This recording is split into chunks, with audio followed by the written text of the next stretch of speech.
Prima edizione di Antenna 3 Nord-Est, buongiorno, ben ritrovati con l'informazione rigorosamente in diretta della nostra emittente. Saremo insieme fino alle 14:30, tanti collegamenti con le redazioni sul territorio, tante le notizie che vi dobbiamo dare. La prima in realtà ci porta fuori dal Veneto e vi facciamo vedere alcune immagini, alcuni frame del video che è arrivato direttamente dopo lo stop della partita Brescia-Cosenza. In quel momento il servizio d'ordine e di sicurezza affidato anche a degli agenti del reparto mobile di Padova che sono stati feriti. Guardate queste immagini, sono immagini...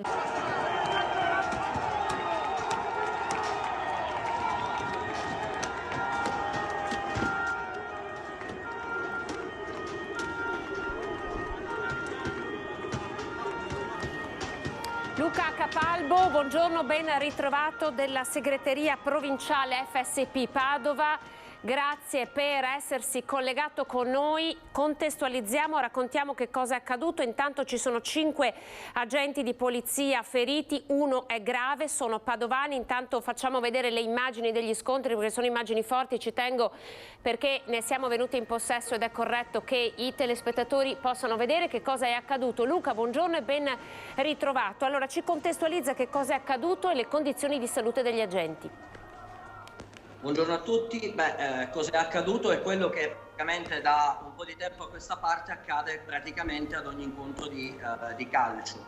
Noi ci troviamo di fronte a un mutamento di quello che è la condizione di alcune tifoserie. Le immagini parlano chiare. Ci troviamo di fronte non a tifosi di calcio, ma ci troviamo di fronte a persone dedite alla guerriglia, agli scontri dal punto di vista fisico. Non c'è niente di democratico in quello che loro fanno, non c'è niente di ideologico in ciò che loro fanno.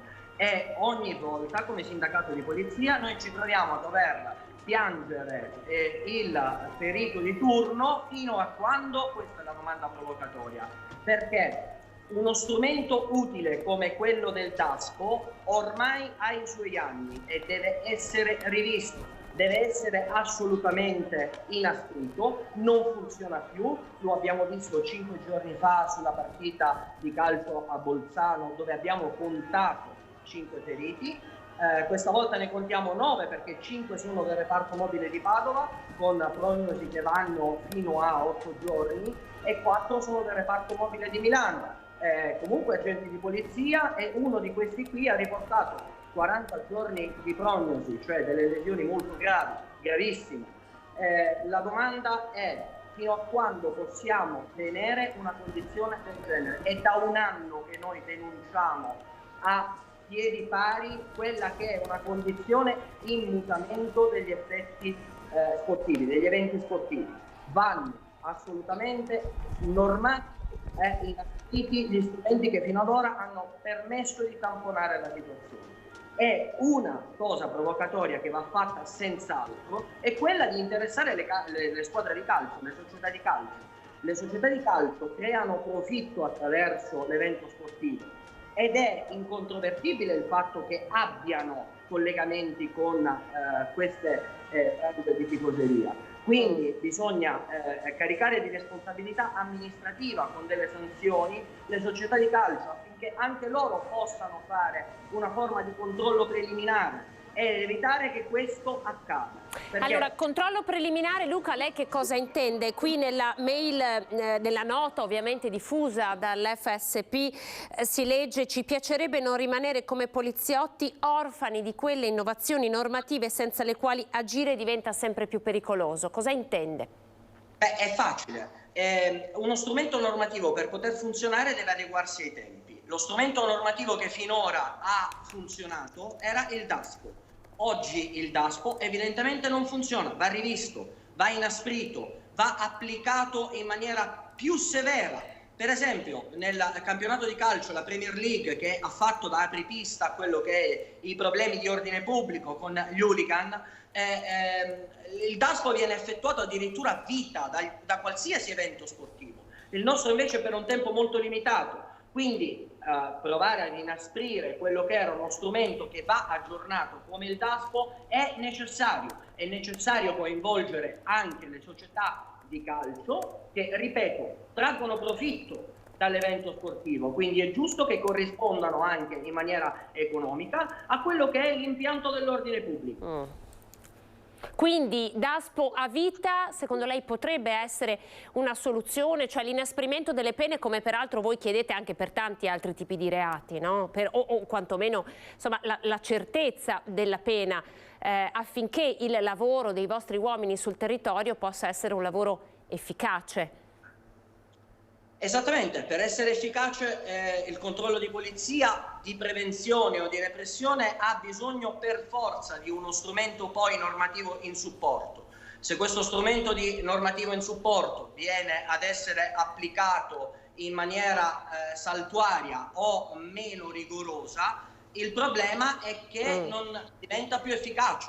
Quindi la deterrenza che si offre con il servizio di ordine pubblico, quindi con gli uomini schierati sul campo, può non essere semplicemente sufficiente e queste immagini lo dimostrano. Allora, se non sbaglio, la violenza è partita quando è stato dato l'1-1, il pareggio, e la partita è stata sospesa, è corretto? È accaduto questo? Sì, è corretto, cioè gli animi si sono accesi quando la tifoseria ha visto la propria squadra di calcio, cioè, mi scusi, ma è davvero molto banale immaginare che un vivente possa arrivare a quel grado di devastazione per un evento sportivo. Cioè, io capisco senz'altro che dietro un evento sportivo c'è l'amore, la passione, tutte quante quelle cose che possono più o meno essere comprensibili, ma questo atteggiamento, al di là del risultato sportivo, non è assolutamente giustificante. Cioè, se nelle manifestazioni c'è comunque un profilo ideologico o ideologizzato, qui io non vedo niente. Cioè, qui non c'è democrazia, qui non c'è esercizio di una libertà costituzionale. Grazie, grazie. Allora, sono stati tutti identificati? Beh, ci giunge notizia che stamattina sono stati addirittura effettuati 5 fermi di polizia. Noi ci auguriamo che la magistratura faccia il suo corso e che sia il più implacabile possibile. Certo. Non chiediamo giustizialismo, chiediamo semplicemente l'applicazione delle norme vigenti. E alla politica invece chiediamo che si faccia carico di un impianto normativo innovativo che nel 2023 non ci faccia parlare di problemi che questo Paese aveva negli anni 90. Grazie Luca, grazie per essere stato con noi, l'FSP di Padova, poi insomma lei ha avuto anche incarichi regionali, grazie davvero per aver rappresentato gli agenti che ci auguriamo insomma possano stare bene e uscire al più presto dall'ospedale. Grazie per essere stato con noi. Luca Capalbo, arrivederci. Arrivederci, arrivederci. Arrivederci. Allora, noi tra poco ci collegheremo con la nostra Marta Marangon, ma intanto continuiamo con la cronaca. La notte scorsa, 40 minuti dopo la mezzanotte, i vigili del fuoco sono intervenuti lungo la Postumia, nel comune di San Biagio di Callalta, per l'incendio di un'auto finita in un canale di scolo contro il terrapieno in cemento dell'ingresso di un'abitazione. Ferite le 2 persone a bordo, aiutate ad uscire dall'auto da un automobilista di passaggio. I vigili del fuoco, arrivati da Treviso, hanno spento le fiamme della Fiat 500X, mentre i feriti sono stati presi in cura dal personale sanitario. I carabinieri hanno deviato il traffico ed eseguito i rilievi del sinistro. Le operazioni di soccorso sono terminate intorno alle 2 della notte. Ecco, vedete, sono proprio le immagini dei vigili del fuoco che sono arrivate. Allora, tanti, come vi dicevamo, le notizie che dobbiamo darvi. Sentenza cruciale per la morte di Mattia Battistetti. Ricorderete quel tremendo incidente sul lavoro e la sentenza cruciale che sarà proprio il 3 di luglio, quindi esattamente tra un mese. C'è la nostra Marta Marangon per noi, ecco la mamma di Mattia. Marta, siamo da te, vi vediamo. Raccontaci tutto, buongiorno, ben ritrovata.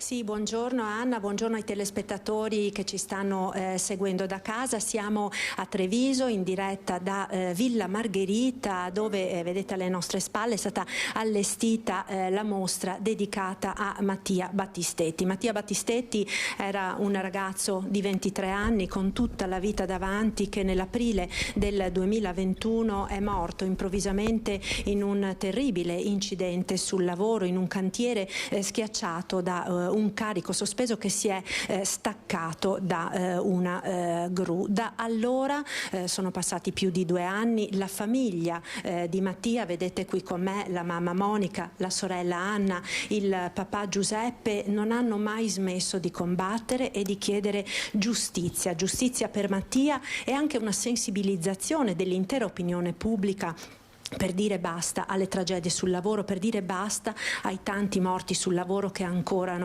funestano insomma la cronaca del nostro territorio. Ora questa battaglia entra veramente nel vivo, perché come dicevi da studio, tra un mese esatto, il 3 di luglio, inizierà il dibattimento, e la famiglia lancia un appello corale all'intera società civile per mobilitarsi in vista di questo appuntamento.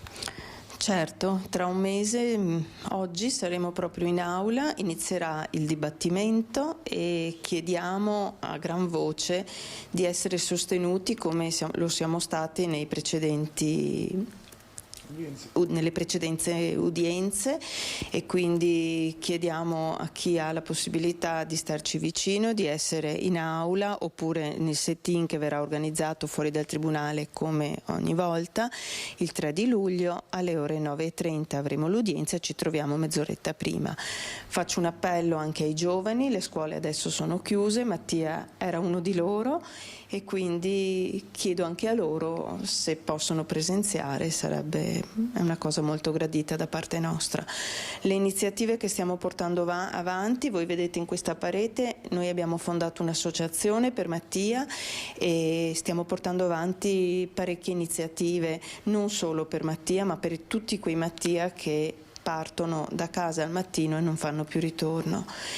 Qui in questo mese pensavamo come associazione di organizzare 2 assemblee pubbliche, una la faremo a Castelfranco, al Centro Culturale Due Mulini, dove abbiamo allestito lo scorso anno, ci sono anche le foto, una panchina bianca, e una la faremo all'auditorium, un'assemblea la faremo all'auditorium della Biblioteca di Montebelluna.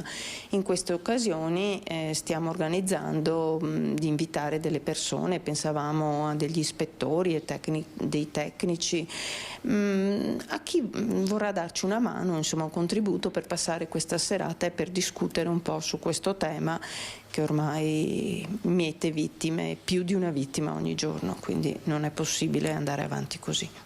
Ecco, in questo cammino che voi state portando avanti per chiedere giustizia per Mattia e per tutti anche i morti sul lavoro, si sta vedendo davvero una grande mobilitazione e un grande sostegno da parte della società civile. Sono davvero tante le persone che vi stanno sostenendo, che vi vogliono essere vicine. Lo sono testimoni numerosi messaggi, lei prima in conferenza stampa ne ha letti diversi di quelli che vengono lasciati dalle persone sul libro che c'è qui all'ingresso della mostra, come anche la lettera di un operaio di Firenze che vi sta seguendo. Vi dà molta forza questo. Certo, andiamo avanti, io l'ho sempre detto, andiamo avanti prima di tutto per la forza che ci dà Mattia, e andiamo avanti anche per la forza delle altre persone. Tante persone, ormai la nostra famiglia non è più una famiglia chiusa, noi eravamo un po' una famiglia un po' ristretta, un po' sulle nostre.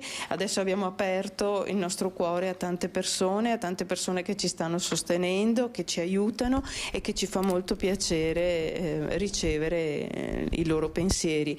Anche Marco Bazzoni, questo operaio metalmeccanico di Firenze, ci sentiamo quasi quotidianamente, e appunto questa lettera che ci ha inviato ieri ci ha fatto molto molto piacere, ecco. Ecco, vuole raccontare, per chi non ha seguito ovviamente la conferenza e ci segue ora da casa, che cosa vi ha scritto? Sono parole davvero che l'hanno commossa. Sicuramente vuole che legga un pezzettino? Sì, volentieri. Anna, allora Anna ci prende il testo della lettera, che così un piccolo estratto lo facciamo sentire anche ai nostri telespettatori che ci stanno seguendo da casa, perché sono delle parole che le hanno toccato il cuore. No, sicuramente quando me l'ha inviata ieri, perché doveva essere presente oggi qui con noi, però per lavoro non ha potuto esserlo, e quando me l'ha inviata non nego che è stata una delle tante volte che mi scendono le lacrime quando nominano mio figlio.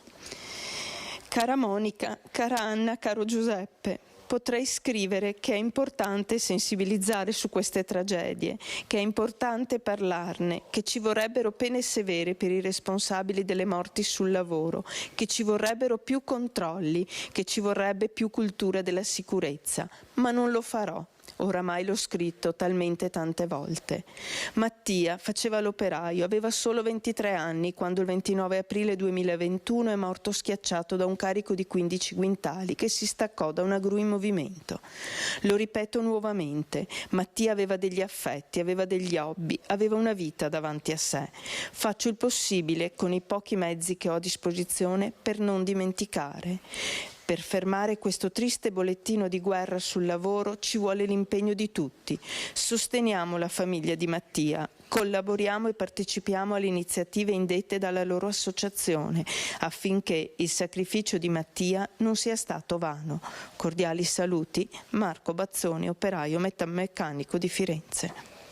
Ecco, questo quindi, Anna, da studio lo capite, è il sostegno che tante persone che loro non conoscevano fino a prima della tragedia stanno manifestando alla famiglia, vi danno la forza di andare avanti. Sicuramente sì, sono tutte persone che non abbiamo cercato noi, che si sono fatte vive, che ci hanno contattato e con le quali continuiamo a portare avanti la nostra tragedia.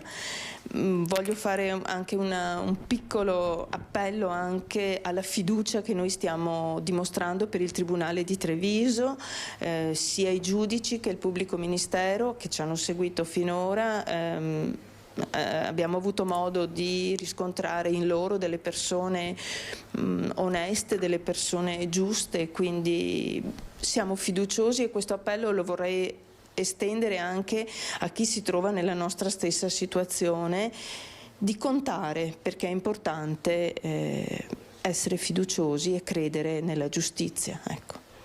Grazie, io ringrazio la famiglia di Mattia Battistetti, mamma Monica, la sorella Anna, il papà Giuseppe, che preferisce restare un po' dietro le quinte, però il suo sostegno insomma è davvero tanto in questa famiglia. Anna, io restituisco la linea allo studio.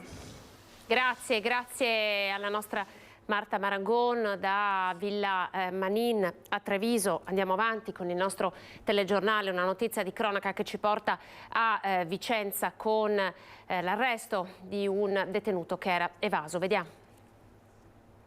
Un pericoloso pluripregiudicato evaso dagli arresti domiciliari è stato rintracciato dagli agenti della Polizia di Stato che lo hanno arrestato. Si tratta di un cittadino romeno di 32 anni che era appena uscito dal carcere di Ancona e che avrebbe dovuto scontare la pena residua negli spazi predisposti da un'associazione dell'Aquila. L'uomo si era reso responsabile per reati contro la persona, il patrimonio, evasione e resistenza a pubblico ufficiale. Per questo gli era stato applicato il braccialetto elettronico. Gli agenti della squadra volante della questura lo hanno individuato in un hotel, in corso ulteriori indagini di verifica sulle motivazioni della presenza dell'uomo in città. Altra notizia di cronaca tra poco, intanto io do il benvenuto al nostro secondo ospite in diretta, Federico Capraro, Ascom Treviso. Buongiorno Federico, grazie per essersi collegato con noi, buongiorno. Buongiorno Anna, grazie dell'invito. Allora, noi abbiamo cercato Ascom perché il sindaco di Treviso, anche ai nostri microfoni, ieri ha fatto delle dichiarazioni importanti. Allora, facciamo ascoltare, vi facciamo sentire questo servizio legato appunto alla possibile pedonalizzazione di Piazza Duomo, il servizio realizzato dalla redazione di Treviso nel telegiornale di ieri. Glielo facciamo sentire, lo facciamo sentire ai telespettatori, così poi commenteremo insieme le parole del primo cittadino che all'inizio del suo secondo mandato è partito già con delle dichiarazioni importanti.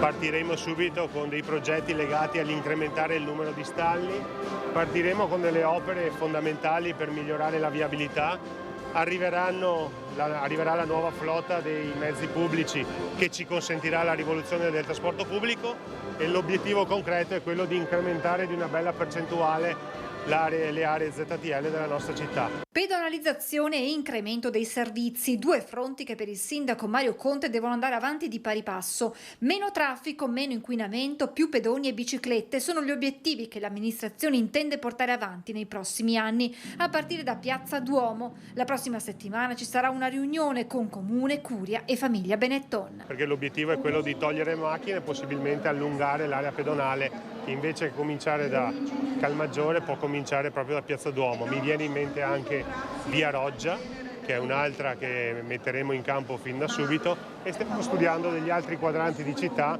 che sono meramente residenziali e che quindi la circolazione delle autovetture non ha davvero senso.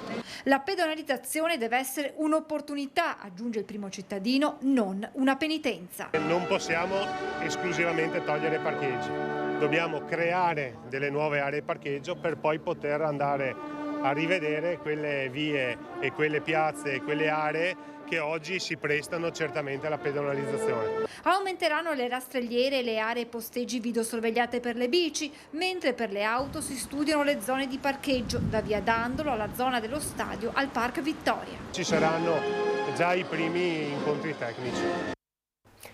Allora, Federico Capraro, il dialogo in questo senso, in questi termini con l'amministrazione, insomma, è un dialogo antico, se possiamo dirlo. Che effetto le fanno le parole del sindaco che parte il suo nuovo mandato proprio con queste affermazioni? Cioè, questo è davvero il primo progetto al quale hanno intenzione di lavorare? Beh, è un rapporto stretto su temi come questo che ormai ci vedono protagonisti da anni, ma ciò che evidenzio e che ci fa particolarmente piacere è sicuramente il fatto che emerge che questo è il momento, nel caso dell'amministrazione di Treviso, il mandato del fare.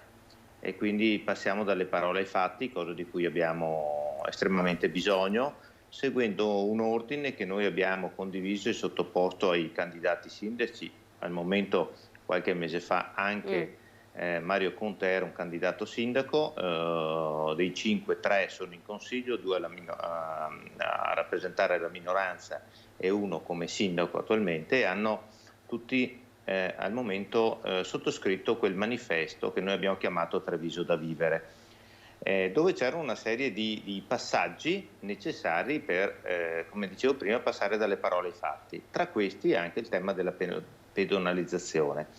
Per realizzarla, il tema è su Piazza Duomo, dopo facciamo anche una piccola parentesi, è prima creare i servizi che permettono di sostenerla e poi pedonalizzare la via, la piazza del caso. In questo caso Piazza Duomo oggi è a servizio della città per chi frequenta la messa la domenica, per chi frequenta le cerimonie in Duomo, per chi vuole accedere al centro, mettendo a disposizione degli stalli, quindi dei parcheggi. Quindi prima si recuperano nei dintorni, in modo da garantire la stessa comodità di servizio, i parcheggi che vengono, gli stalli che vengono tolti, e poi ben venga la pedonalizzazione anche di quell'area lì. Lo abbiamo visto con un esempio che forse ha voluto proprio rompere lo schema, mi pare fosse l'avvocato Ciruzzi che lo avesse proposto durante il Festival Biblico, no? Di una piazza con la presentazione di tutte delle alberature, sì, a dimostrazione di come potesse essere d'effetto una piazza senza auto. Lo è sicuramente se seguiamo questo ordine di cose, realizziamo prima i parcheggi alternativi e poi pedonalizziamo, credo che siamo nella strada giusta. Dove li immagina lei i parcheggi alternativi? Ma di lì quello che noi dobbiamo considerare è un aspetto. Noi abbiamo richiesto la necessità di un parcheggio dentro le mura, di un grande parcheggio dentro le mura, che si aggiunge a ciò che oggi c'è o che oggi evidentemente manca. Il tema parquitorio o meno non ha importanza. È necessario realizzare all'interno delle mura un grande parcheggio. Dopodiché ciò che c'è può essere rimodulato. È chiaro che gli stalli che vengono tolti a ridosso di Piazza Duomo devono ricadere in quelle aree lì. Ci sono già delle aree di cui si è discusso, c'è il famoso Cantarane, ci sono insomma le vie limitrofe che possono presentare alcune soluzioni. Non è il tema di una via o l'altra, è il tema che la Treviso è da vivere, ma perché viva, e sicuramente Treviso è una città che permette la pedonalizzazione per come è realizzata, per il fatto che è completamente piana, per cui permette una facile accessibilità in bicicletta. Dicevo, tutto questo Treviso lo consente, deve essere programmato tenendo conto di quali sono i servizi, cioè quel parcheggio lì serve per coloro che vogliono raggiungere Cammaggiore, la Piazza dei Signori, i negozi del centro, per cui è chiaro che viene resa più vivibile, ma noi sappiamo che una città vive se la città lavora. E quindi è questo punto di equilibrio che andremo a definire, ma ben venga questo percorso, mi sembra che il sindaco abbia iniziato col piede giusto. Senta, fino a dove secondo lei si potrebbe o auspichereste si possa spingere questa amministrazione in questi 5 anni? Abbiamo visto diverse prove di altre capitali di pedonalizzazione dettate in qualche modo proprio dagli orari, no? Quindi una pedonalizzazione ad ore, in modo da poter venire incontro con il lavoro delle tante attività che vivono all'interno del centro storico. Immagina che invece la pedonalizzazione dovrebbe essere tout court, cioè più aggressiva, quella per Treviso? No, io credo assolutamente che debba essere, come si diceva, fisarmonica, deve andare incontro alle esigenze, deve andare incontro anche a dei cambi di abitudine che hanno bisogno dei tempi tecnici e soprattutto deve andare incontro a quelle che sono le reali condizioni. I giorni della settimana, si diceva, no? Non sono tutti uguali, gli orari della giornata non sono tutti uguali, i mesi dell'anno non sono tutti uguali. È chiaro che in alcuni momenti la città può e oggi come oggi deve anche presentarsi con aree più estese di pedonalizzazione, perché sono delle aree che sono messe a disposizione dei visitatori, dei turisti, ma anche dei trevigiani stessi, dei residenti. Perché? Perché sono delle giornate che permettono questo. E invece ci sono delle altre giornate in cui non avrebbe senso privare alcune zone perché è chiaro che la pedonalizzazione condiziona.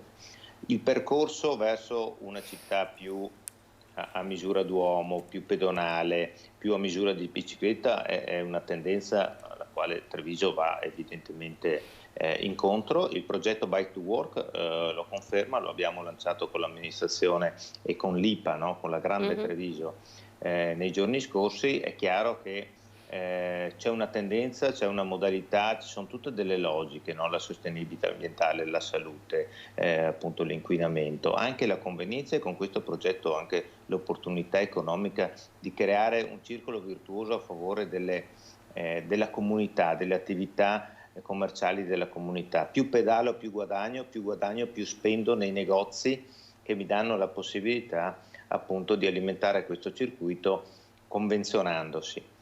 Credo che queste siano le strade da seguire, però non credo che si debba essere fondamentalisti, si debba essere rigidi su questo, si deve essere in realtà molto elastici, soprattutto nella prima fase. Esempi in altri contesti lo evidenziano. 30 anni fa Jesolo Lido presentava una isola pedonale a ore, alle 8 in punto della sera, come d'incanto, ma davvero in un minuto sparivano le auto e la strada veniva occupata dai pedoni.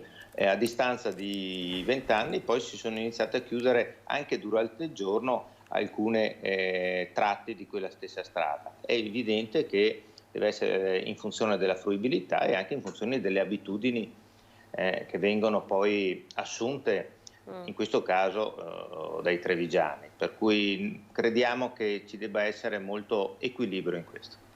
Grazie Capraro. Tra l'altro abbiamo visto insomma una primavera e un'estate che ha riempito di turisti il centro storico di Treviso, e non solo, una città davvero che è diventata turistica tout court, al pari di Verona, al pari di Vicenza, quindi le aspettative per questa estate alle porte sono molto positive, anche per i commercianti, li abbiamo ascoltati. Lo sono davvero. L'anno scorso non è stato un exploit post-Covid, è la conferma di una tendenza, quella di quest'anno. Il turismo diventa un grandissimo volano per le città d'arte, è un grandissimo volano anche per le attività economiche, le città si stanno riempiendo di turisti, la stagione lo permette e credo che questo abbia un doppio significato. Da un lato possiamo far vedere, possiamo far conoscere le eccellenze del nostro territorio, di cui dobbiamo essere orgogliosi perché sono straordinarie.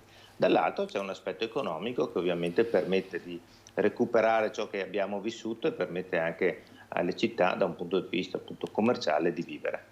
Grazie Federico Capraro per essere stato Anna. con noi, arrivederci. Grazie. Buon weekend. Allora, noi tra pochissimo continueremo a parlare di Treviso con Andrea De Checchi, figura storica per l'amministrazione trevigiana, figura politica con la nuova delega agli appalti e all'urbanistica. Quindi tra pochissimo in studio con l'assessore Andrea De Checchi. Intanto pubblicità, vi aspetto.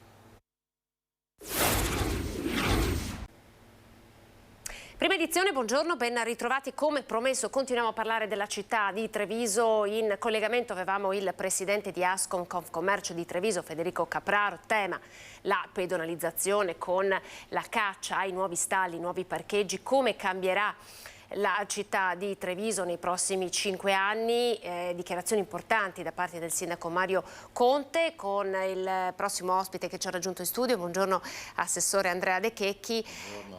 Non è più il suo assessorato, ma vorrei toccare questo tema, visto che è stata una delle prime dichiarazioni, come dire, di intenzioni, dichiarazione di intenti del sindaco al nuovo mandato. Lei lascia la delega alle attività produttive, questo passaggio sulla pedonalizzazione di Piazza Duomo con l'Ascom che si è visto favorevole. Ecco, è un po' un passaggio che lei lascia in eredità. Beh, diciamo che lascio la delega alle attività produttive, ma mantengo la delega alla viabilità e alla mobilità, quindi certo. Diciamo la pedonalizzazione è un concetto che va oltre l'attività produttiva e quindi devo dire è un concetto che sento molto mio e farà parte importante di questo mandato, quindi devo dire il sindaco Conte ha chiesto scelte coraggiose, scelte impegnative per i prossimi 5 anni e devo dire che la mobilità e la viabilità sono certamente uno dei temi che in questo prossimo mandato saranno fortemente trattati. La mobilità e la pedonalizzazione naturalmente sarà uno dei temi principali all'interno di mobilità e viabilità. A lei sono state assegnate delle deleghe importanti, le deleghe evidentemente strategiche per la città di Treviso, perché appunto c'è anche l'urbanizzazione e ci sono gli appalti. Come intenzione, le farei una domanda davvero generale intanto, come ha intenzione di affrontare questi 5 anni? Ma allora con il coraggio che ha chiesto a tutti quanti noi il sindaco Conte, certamente, con l'impegno e il tempo dedicato dei 5 anni precedenti e ancora di più nella sua esperienza per questi 5 anni a venire. Però prima di dirle quali saranno i primi passi, credo sia doveroso da parte mia innanzitutto sottolineare come tutte le deleghe sono strategiche, non ve ne sono di più o di meno, nel senso che la vita di una città è necessariamente a 360 gradi, poi naturalmente non si lavora mai per compartimenti stagni, quindi come diceva lei bene all'inizio, il commercio è molto legato al tema della pedonalizzazione che è evidentemente mobilità e attività produttive, quindi non ci sono scatole chiuse, è tutto molto devo dire, allargato, quindi tutti i colleghi sono chiamati a operare con deleghe importanti. Un piccolo pensiero, però devo dire che questo mandato, che sarà certamente impegnativo, però nasce su delle buone basi, perché i colleghi che hanno condiviso con noi il mandato precedente e che non hanno proseguito in questo mandato, pur naturalmente facendo parte chiaramente della squadra, hanno lasciato delle eredità assolutamente di pregio e virtuose, quindi cominciamo a operare su settori, devo dire, davvero già ben gestiti precedentemente.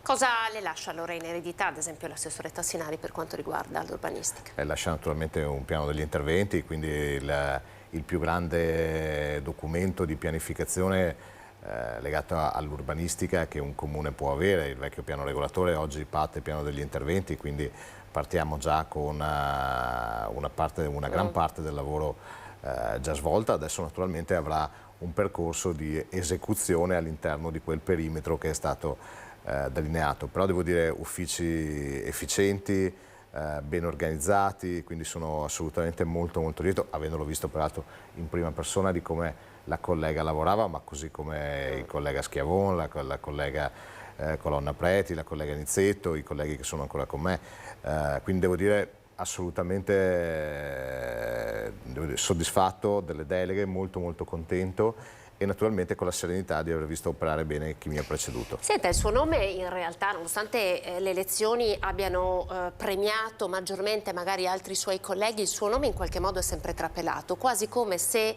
la nuova giunta non potesse fare a meno dell'esperienza di Andrea De Checchi. Lei ha un'esperienza non solo come politico ma come amministratore davvero sedimentata. Lei ha visto la città cambiare in tutti questi anni di amministrazione. In che direzione andrà la città di Treviso? Partiamo proprio dalla pedonalizzazione. Qual è la direzione? Lei ha parlato di coraggio, quindi ci sono degli interventi evidenti, no? Che potrebbero restituirci una città diversa tra 5 anni. Devo dire pedonalizzazione, trasporto pubblico, ciclabilità per stare all'interno della mobilità, ma ve ne sono poi altri anche in altri settori, devo dire. Certamente la città è cambiata, una città per essere viva e una città per essere appetibile, quindi per mantenere alto il livello dell'attenzione deve correre con i tempi.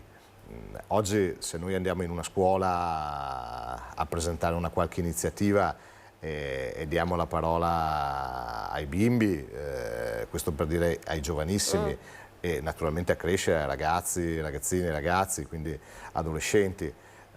Su 10 domande io credo che almeno 7 o 8 siano legate, non magari con questi termini, però alla qualità della vita, quindi ambiente, sport, servizi. È stata premiata, no? Nella classifica 24 ore come qualità della vita. Assolutamente, e devo dire che dobbiamo continuare in questa direzione. Oggi le politiche... C'è un problema legato alla residenzialità, se non sbaglio. Quella classifica aveva la residenzialità a Treviso con affitti ancora molto alti, con poche locazioni. Questo a lei non interessa, nel senso come assessorato, ma era per dire che Treviso era stata premiata come qualità della vita per diversi aspetti. Questo era uno forse dei nodi ancora da sciogliere. Devo dire, bisogna lavorare. E attenzione, devo dire, era quello che le dicevo prima, una città migliora e cresce nella qualità dei servizi. Anche la residenza evidentemente è un elemento di questo.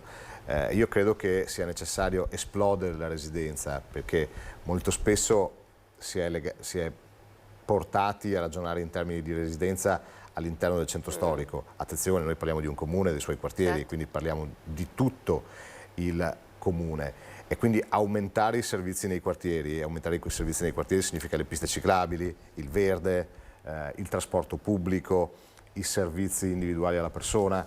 Questi sono tutti elementi che possono nel tempo, anzi tendenzialmente dovrebbero nel tempo aumentare la residenzialità, vedendo in un contesto unitario il crescere dell'elemento demografico. Nel breve ricordiamoci che c'è anche una residenzialità legata ad esempio a un percorso universitario che cresce. Gli universitari, quindi avere delle facoltà che sono molto appetibili e molto frequentate, aumentano la residenza e lo fanno in tempi decisamente più rapidi rispetto a una politica edilizia, urbanistica e di servizi che naturalmente avrà necessità di maturare nel tempo. Allora, quando parlavamo di mobilità in tutto questo periodo abbiamo affrontato questo tema dal punto di vista della mancanza dei servizi, della mancanza degli autisti, cioè di un servizio in qualche modo in difficoltà. Come immagina lei una mobilità migliore per la città di Treviso, anche della possibilità appunto di poter usufruire molto di più dei quartieri e affinché il centro sia più accessibile? Quindi quali cambiamenti dal punto di vista della mobilità secondo lei? Allora, guardi, la mobilità in questo momento, come si parlava prima del piano degli interventi per l'elemento urbanistico, ha anch'essa un grande documento di pianificazione che è dato dal piano urbano della mobilità sostenibile.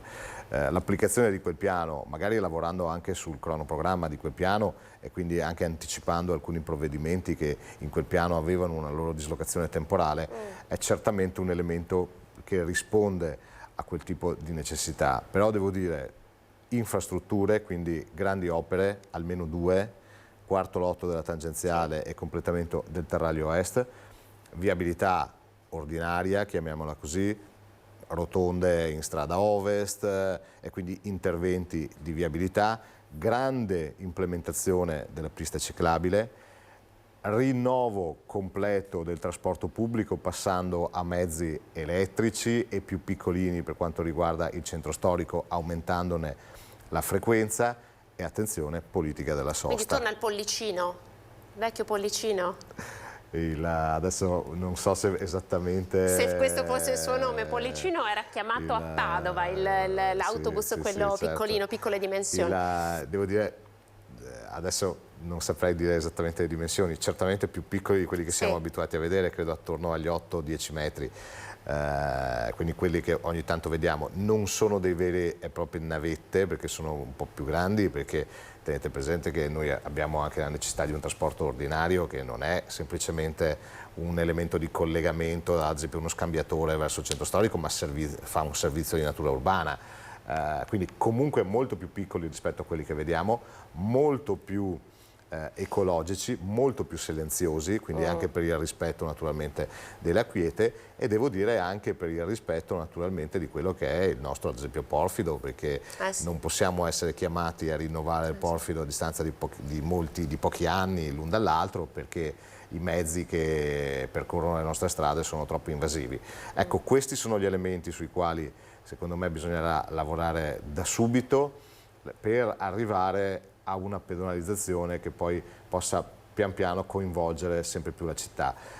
Gli obiettivi principali sono partire immediatamente con alcuni elementi, come può essere Piazza Duomo, dopo essersi confrontati con la Curia e con altri soggetti di natura privata che gravitano su Piazza Duomo. Via Rota può essere un altro esempio, la rivisitazione delle ZTL, Via Roggia, chiedo scusa, Via Roggia un altro esempio, la rivisitazione delle ZTL e quindi con la frequentazione legata ai mezzi commerciali, alle forniture. Immagina un intervento, Capraro parlava di fisarmonica, no? Quindi che si adatti ai giorni della settimana piuttosto che ad orari, o un intervento un po' più radicale? Ma devo dire, il confronto che dovremo avere è legato naturalmente a chi opera su quella piazza, ma naturalmente poi andrà esteso anche agli stakeholders principali della città, quindi certamente dovremo confrontarci per capire bene quali siano i provvedimenti da adottare. I provvedimenti, devo dire, io ho imparato nel tempo che difficilmente parlando di questioni amministrative è tutto bianco o tutto nero, quindi ho sempre creduto in provvedimenti di natura sartoriale. Questo non significa che non possano esserci dei provvedimenti di natura radicale, però l'aggiudicazione ad esempio del nuovo bando della sosta, che cambia in maniera epocale l'approccio culturale al tema della sosta, non esternalizzando più il servizio ma richiamandolo in capo a se stessi, perché siamo passati dalla concessione che c'era precedente all'appalto che abbiamo voluto noi nel primo mandato, è un segnale chiaro di dire che la politica della sosta la fa l'amministrazione comunale, la vogliamo fare noi, la vogliamo decidere noi, vogliamo intervenire direttamente e con velocità Questo ad esempio nel tempo potrà portare, con l'implementazione dei sistemi tecnologici, ad avere anche dei sistemi a fisarmonica, se siano al Duomo o in via Roggia in questo momento è prematuro dire, ma certamente in altri siti della città immaginare che uno stallo non sia esattamente uguale dal lunedì al lunedì,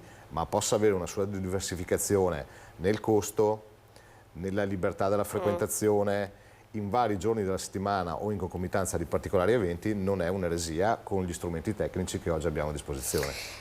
Ricordo che quando ci fu un primo esito elettorale, mister Preferenza, poi insomma, giornalisticamente noi utilizziamo questi termini, fu l'oggi vice sindaco Manera. In quel giorno Manera era seduto proprio al suo posto, ci fu una giornata di pioggia incredibile, collegamento alle 8 del mattino con il nostro Ferdinando Avarino, il put letteralmente intasato, e fecero un po' il verso all'assessore Manera. Ecco, vede, questo è uno dei problemi di Treviso, cioè la pioggia crea il put, che è stato di fatto una manna dal cielo, insomma la grande innovazione di Giancarlo Gentilini, ma che di fatto porta ad una città letteralmente paralizzata all'orario della mattina quando piove. Anche qui, secondo lei, si può intervenire? Diciamo in che modo? Si può e si deve intervenire. Allora, innanzitutto, perché quando piove? Perché quando piove, soprattutto all'orario di entrata e uscita dalle scuole, i ragazzi non usano tendenzialmente il trasporto pubblico, ma vengono accompagnati direttamente dal genitore. Oltre naturalmente a un elemento legato alla circolazione più lenta. Certo. Quindi devo dire, la natura vera della pioggia e dell'incremento del traffico sulla pioggia è legato al non utilizzo di strumenti alternativi, trasporto pubblico, bicicletta e quindi mobilità lenta, e l'utilizzo del veicolo. Allora, se questa è una premessa corretta, e naturalmente ormai gli studi ci hanno dimostrato, gli studi, analisi e verifica sul campo, che questo è un assunto corretto, evidentemente bisogna lavorare immaginando di far sì che vi sia un sistema che possa consentire, anche con condizioni meteorologiche diverse, di continuare ad utilizzare quegli strumenti alternativi. Quindi un trasporto pubblico che sappia essere più adeguato e più efficiente anche in quelle condizioni può aiutare, una ciclabile che sia ben manutenuta, che offra anche delle piccole postazioni di ricovero, può naturalmente aiutare, ingressi in città gestiti con semafori che magari in condizioni diverse possano cambiare anche la frequenza dei colori, presenza con particolari condizioni meteo di agenti di polizia locale magari, esatto, in sito. Devo dire, diversi interventi spalmati. Quindi. Diversi interventi per dare una risposta immediata, cosa che abbiamo peraltro cercato di fare, ma naturalmente il carico veicolare è molto molto importante. L'elemento di fondo però, ricordiamoci sempre, è dato da un dato, scusate il gioco di parole, che il put è ancora per molti versi un'arteria di attraversamento.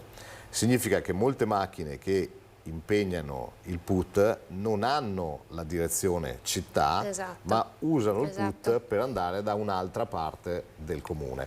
Questo avviene perché non si è chiuso l'anello di secondo livello, cioè il quarto lotto della tangenziale, che consentirebbe di non frequentare più la città in termini di attraversamento. Quindi nel momento in cui noi riusciremo a realizzare la chiusura di quell'infrastruttura, a implementare in maniera importante il trasporto pubblico e la ciclabilità, certamente si avrà una risposta definitiva anche lì. Mi piace, chiedo scusa se le rubo ancora un secondo, portare sempre un dato perché è davvero significativo, probabilmente non in condizioni meteo avverse, però la dice lunga su come si può lavorare.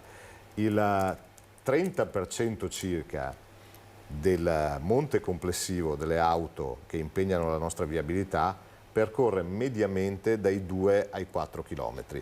Quindi ci rendiamo perfettamente conto quanto un sistema ciclabile e di trasporto pubblico migliorato possa quantomeno nella bella stagione disincentivare l'utilizzo del veicolo. Che è un dato che è stato fornito anche nella presentazione del nuovo progetto della stazione di Treviso, in cui voi avete puntato moltissimo, no? Sulla bicicletta, con il deposito, con i collegamenti. Bike station, la possibilità di ricovero e il trasporto su rotaia, perché l'eliminazione ad esempio dei 2 sottopassi di via Benzi e viale Cacciatori potrebbero un domani aumentare anche la frequenza del trasporto su rotaia, quindi su ferro, e quindi dare un'altra grande risposta a modi metropolitana di superficie a chi potrebbe trovare degli strumenti alternativi all'utilizzo della macchina. Allora, dovrebbe essersi collegato, e se non lo ha già fatto, lo farà tra pochissimi secondi, il collega Federico Fusetti da Padova, perché un grande tema che anima la politica padovana è quello del tram.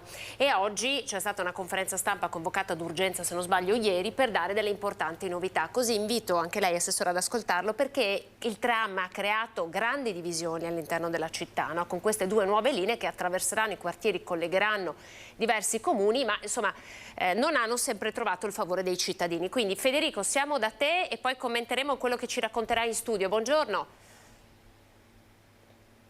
Bene, buongiorno Anna, buongiorno ai telespettatori, buongiorno al tuo ospite, sono con l'assessore Andrea Aragona, che ringrazio, e la notizia riguarda appunto il tram. Tanto per riassumere, il SIR, il nome del progetto è SIR, il SIR 1 è quello che già funziona, il SIR 2 è quello che collegherà est con ovest, Vigonza con Rubano, il SIR 3 è quello che collegherà Volta Barozzo con la stazione ferroviaria. La notizia, ed è di queste ultime ore, ecco il motivo per cui siamo venuti a Palazzo Moroni un po' di corsa, ecco, diciamo così, è che proprio nelle scorse ore il Comune ha ottenuto sul SIR 2, quindi Vigonza, Rubano, ulteriori 80 milioni di euro, che è una cifra veramente alta, ci diceva l'assessore, insomma, tra i progetti più grossi in Italia, altri 80 milioni per coprire l'aumento dei costi.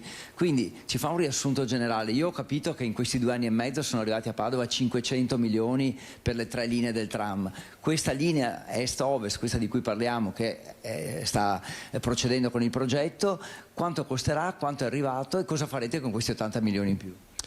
Sì, gli 80 milioni servono a coprire fondamentalmente l'aumento dei costi e quindi ci permettono di lavorare un po' più senza tirare la cinghia, non in ristrettezze, perché gli aumenti dello scorso anno lo paga tutto il PNRR, è un aumento importante, però essendo l'opera inserita nel fondo opere indifferibili ha avuto la possibilità di coprire questo aumento e quindi riusciremo a lavorare più in tranquillità. L'opera è interamente finanziata, fra questo e il SIR 3 abbiamo $500 milioni, una cifra importante per la città, per la mobilità sostenibile, che porterà ovviamente anche un indotto alla città e che credo faccia di Padova forse la città più importante insieme a Venezia nel nord-est. Pensiamo che la provincia di Verona ha la metà delle risorse del PNRR rispetto alla sola città di Padova. Per far capire quanto sia trasversale quest'opera, lei prima ci diceva col governo Conte abbiamo chiesto la progettazione, col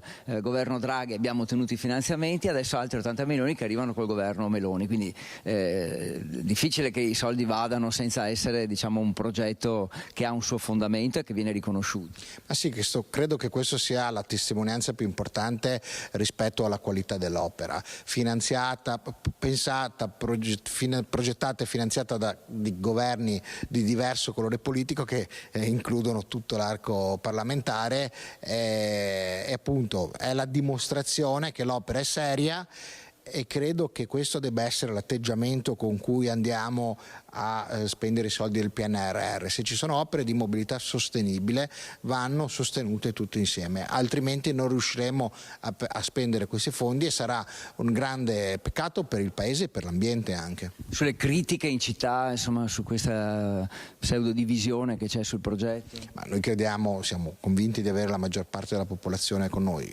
sappiamo che qualcuno non è d'accordo, lo rispettiamo le critiche. Quello di cui ci stiamo un po' stancando sono le bugie, molto spesso vengono dette delle cose non vere e questo non va più bene, su questo stiamo prendendo una riflessione, ripeto, le critiche vanno bene, quando vengono dette cose che non sono vere questo non va più bene. Anna, prima di ridarti la linea, proprio su questo argomento, il sindaco che era presente alla conferenza stampa ha detto testualmente basta bugie sul tram, siamo pronti a passare alle vie legali su questo fronte e insomma chi attacca l'assessore Ragona è come se attaccasse me, ha detto il sindaco Giordani, proprio a conferma di quello che diceva l'assessore.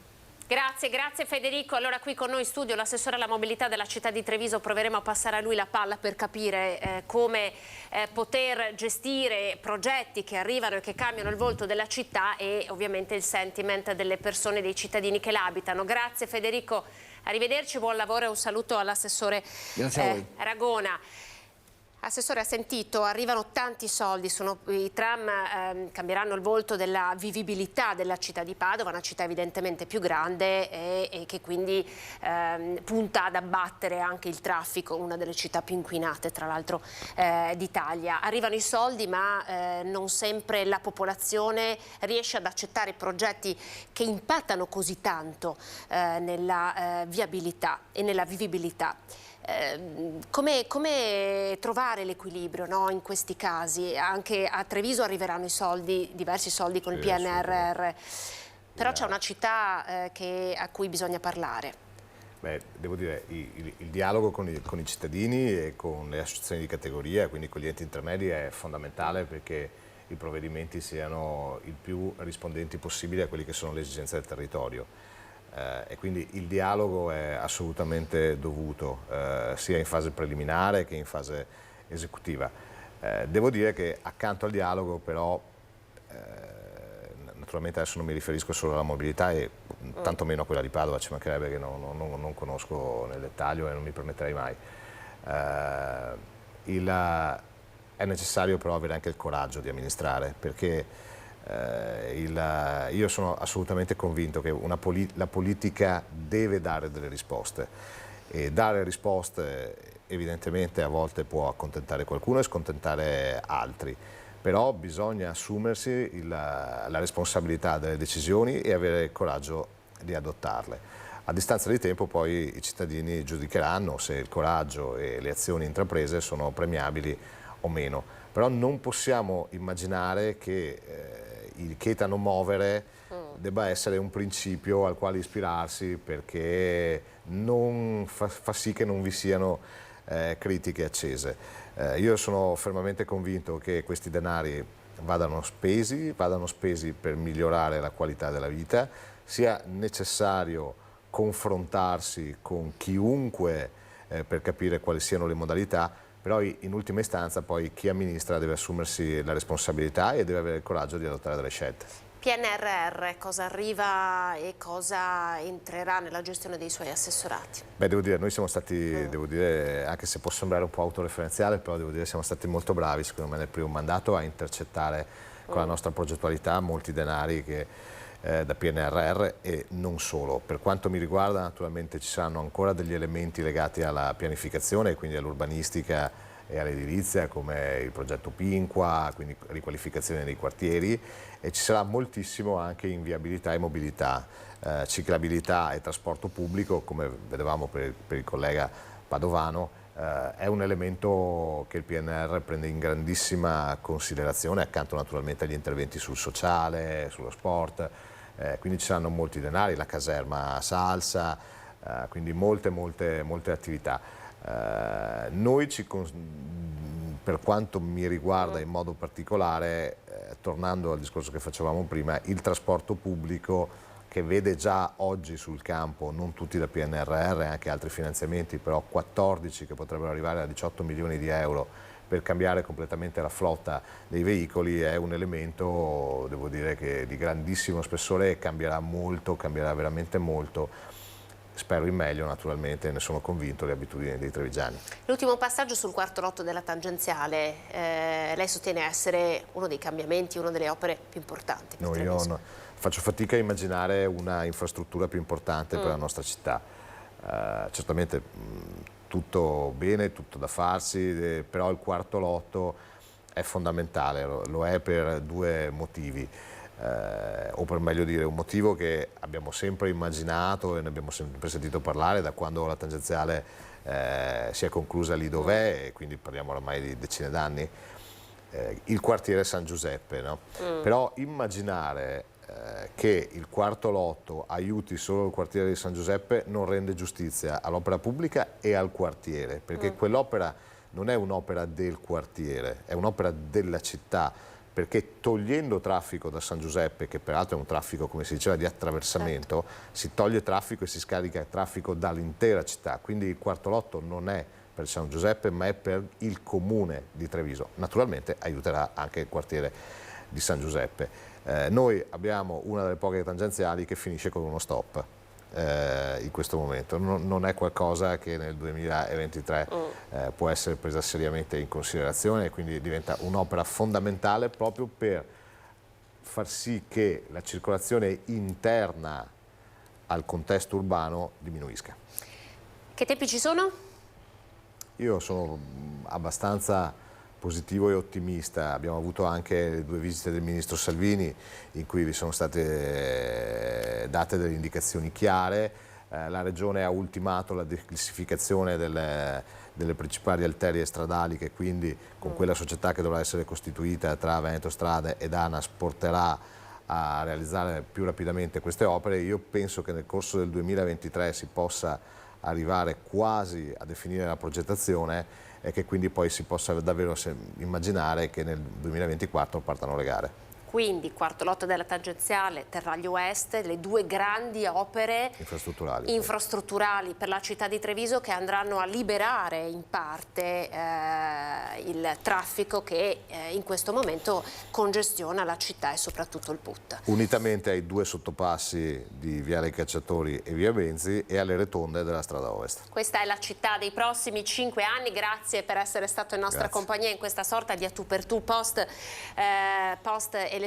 Grazie Assessore per essere stato con noi, ovviamente noi non possiamo fare altro che augurarle buon lavoro. Grazie. Monitoreremo come professionisti insomma quello che accadrà, grazie per il suo tempo e la sua disponibilità. Grazie a lei.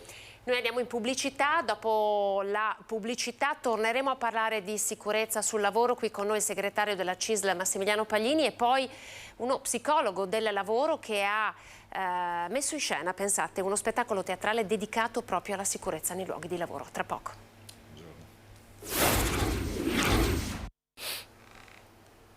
Prima edizione di Antenna 3 Nord-Est, buongiorno, ben ritrovati. Siamo partiti con la cronaca, gli scontri durante la partita Brescia-Cosenza. Ci sono 5 agenti della squadra mobile di Padova feriti, 1 è grave, poi l'auto nel fosso a San Biagio di Callalta, l'arresto a Vicenza di un uomo condannato ai domiciliari che aveva evaso questa misura detentiva. Abbiamo parlato di pedonalizzazione, di vivibilità della città di Treviso, ospitando qui con noi in studio il neoeletto assessore alla viabilità e all'urbanistica. Torniamo ad occuparci di un tema importante, quella della sicurezza nei luoghi di lavoro, e lo facciamo con Massimiliano Paglini, segretario della CISL Belluno Treviso, che ci ha raggiunto in studio. Buongiorno, buongiorno Massimiliano. E poi lo facciamo con Federico Ricci, psicologo del lavoro, docente presso l'Università di Modena Reggio Emilia e formatore. Buongiorno Federico. Buongiorno. Buongiorno, grazie per essere collegato con noi. Lei si collega da Reggio Emilia, se non sbaglio. Io sono modenese, a dire la verità, quindi per evitare lo specifico, perché c'è un campanilismo fra Modena e Reggio Emilia, quindi insegno a Reggio Emilia ma sono modenese, ci tengo a sottolinearlo. Va bene. Allora, perché noi abbiamo invitato con noi Federico Ricci in studio, ve lo diciamo subito, vi facciamo vedere la locandina di questo spettacolo teatrale che si chiama Nessun Dubbio, ed è andato in scena sia a Carpi che a Como. Eccola qua, questa ad esempio è la locandina, e sostanzialmente di che cosa si tratta? Si tratta di provare a far salire sul palco e a mettere in scena il tema della sicurezza nei luoghi di lavoro, una modalità innovativa di comunicare l'importanza di questo grande tema, perché molto spesso ne parliamo attraverso i dati. Paglini poi li commenteremo, i dati sono tragici, continuano ad essere tragici, con almeno 3 infortuni al giorno in Italia nei luoghi di lavoro. Federico Ricci, come psicologo psicologo del lavoro, ha ideato sostanzialmente questa nuova modalità di comunicare che cosa avviene nei cantieri, e lo ha fatto partendo dal presupposto che si impara anche attraverso le emozioni. Il teatro può dare emozioni. Ci può contestualizzare questa grande novità, questo suo approccio alla formazione della sicurezza nei luoghi di lavoro? Sì, molto volentieri. Allora, cantieri, ma non solo cantieri, perché ovviamente nei cantieri i dati ce lo dicono, insomma, gli infortuni mortali sono ancora purtroppo molto frequenti, ma anche negli altri settori produttivi. Quindi in realtà il tema è un po' questo. Io ho cercato di portare il più possibile quella che è anche la mia esperienza accademica da psicologo del lavoro, cioè da non tecnico, ci tengo a dirlo, quindi non sono un esperto degli aspetti tecnici o degli aspetti normativi, ma ormai è evidente a tutti che la gran parte delle cause che portano a un infortunio, soprattutto un infortunio mortale, non è principalmente legata a cause tecniche o normative. Qualcuno dice che abbiamo la miglior legge in Europa, il decreto legislativo 81, almeno per come è scritto, e la tecnologia avanza sempre rapidamente, eppure norme e tecnologie non bastano, quindi ci sono aspetti non tecnici. Nello spettacolo non è uno spettacolo di denuncia, non è uno spettacolo che, come dire, invita al pietismo verso le vittime, per quanto è fondamentale capire che parliamo di persone che vanno al lavoro e muoiono lavorando, quindi è qualcosa di veramente grave e fondamentale di cui occuparsi, ma è uno spettacolo in cui si arriva a ragionare sul fatto che le persone, i lavoratori, diciamo, sono una risorsa, non sono un problema, quindi c'è proprio un aspetto fondamentale legato a più cause che intervengono nel corso dell'attività lavorativa, e quindi l'infortunio è sempre il sintomo di un sistema che non ha funzionato correttamente, che non ha impedito l'infortunio o che in alcuni casi l'ha favorito.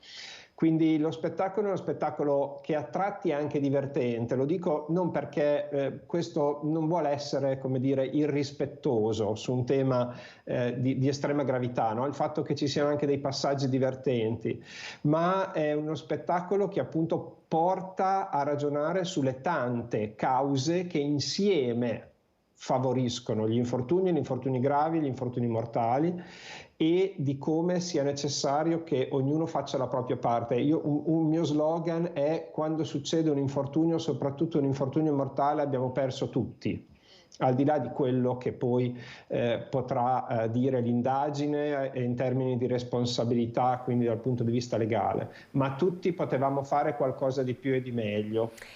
Senta Federico, stiamo vedendo intanto delle immagini di questo spettacolo, sì, sostanzialmente mettendo in scena anche episodi tipici, no?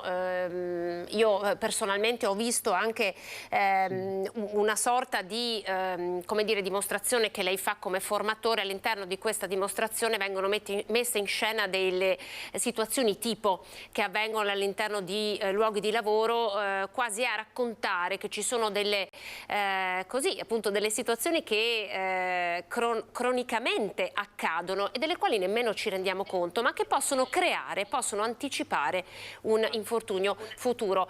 Farle vedere, metterle in pratica, permette una consapevolezza maggiore da parte dei lavoratori?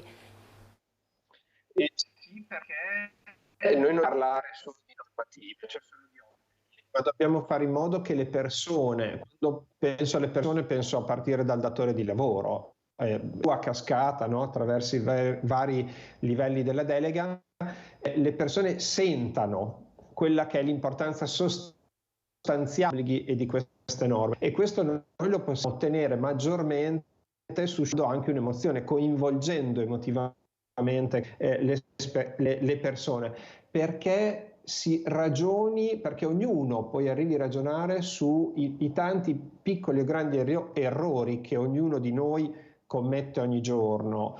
Dobbiamo imparare a comunicare meglio, a relazionarci meglio, cioè il discorso sulla sicurezza si costruisce insieme, si costruisce in gruppo. Adesso non voglio essere retorico, però sì, dobbiamo andare anche oltre il semplice discorso dell'obbligo e di quella che è la norma, ma capire il senso delle normative, no? L'obbligo, non so, di usare, dico, una cintura di sicurezza in automobile, che è un dispositivo di protezione individuale che tutti quanti noi conosciamo, non è importante non perché c'è un obbligo, ma perché è qualcosa che ci può salvare la vita. Ecco, e quindi questo modo di comunicare tramite il teatro, tramite la simulazione, la rappresentazione, se vogliamo per certi aspetti il gioco di ruolo, no? Ha proprio l'obiettivo, abbiamo visto funziona, permette di andare oltre, quindi andare alla sostanza delle cose e non solo fermarsi all'aspetto formale, cioè fare in modo che si capisca, che tutti riusciamo a capire che la sicurezza non è solo una firma sul registro o non è solo un adempimento burocratico formale, ma è qualcosa di realmente importante per noi, per la nostra vita, perché potremmo non avere la possibilità di tornare indietro nel caso di un errore grave. Resti con noi Federico, passiamo la palla al segretario della CISL, ma dopo vorrei chiederle appunto quali sono gli errori, quali sono le domande più frequenti che lei riceve, no, da parte dei lavoratori che incontra quotidianamente. Ha sentito che cosa ha detto? La vedevo annuire, Massimiliano, perché ovviamente questo è quello che voi come sindacati chiedete, no? Che non sia solo una firma sul registro, un adempimento, ma che sia un cambiamento reale di cultura. Esatto. La cultura della responsabilità deve partire dai datori di lavoro, che devono investire tutte le risorse necessarie affinché ci siano macchinari che sono sicuri, procedure che sono sicure. Poi però serve anche la formazione, quindi gli investimenti vanno anche in quell'ottica di formare i lavoratori, come diceva il professore, non solo come aspetti meccanici di ripetizione di comportamenti, ma come consapevolezza dei rischi che ci corrono. Non a caso, come CGIL CISL UIL di Treviso, abbiamo chiesto e ottenuto alla fine dell'anno scorso una declinazione del piano regionale di prevenzione per i settori più a rischio, edilizia, metalmeccanico e agricoltura, che diffonda la cultura del rischio degli strumenti e delle attrezzature. E infatti in questi giorni si sono fatte delle prime riunioni a livello provinciale, sono state fatte 3, proprio nell'ottica di diffondere questa cultura della prevenzione e della responsabilità. Dopodiché questo è un paese che, se non cambia passo anche in termini proprio di responsabilità, continuerà a commettere gli stessi errori che diceva il professore. Noi abbiamo detto anche nell'occasione degli incontri che abbiamo avuto con la SPISAL e l'ULSS e le associazioni categoriali in questi giorni, che la responsabilità è attiva e passiva del lavoratore. Il lavoratore deve essere messo in condizione di poter operare in sicurezza e deve essere consapevole dei rischi che ci sono all'interno dei cantieri, all'interno delle fabbriche. Però poi bisogna che i lavoratori siano in condizione di conoscere questi rischi, quindi la formazione è fondamentale. Serve poi tutto il sistema di controlli che funzioni, ma sono temi che abbiamo già trattato. Ecco, quello del sistema di controlli tra l'altro è un altro passo sul quale voi insistite da tempo, perché è evidente che l'organico SPISAL ha bisogno di essere rimpolpato, no? Perché è importante anche immaginare che funzionino i sistemi di controlli. Noi sappiamo che sono tante le segnalazioni che ad esempio arrivano alle associazioni sindacali di situazioni che non funzionano. Sì, il problema è che lo SPISAL oggi agisce anche da solo nella logica dell'emergenza, perché deve andare a fare le verifiche dove succedono gli infortuni, purtroppo qualche volta mortali.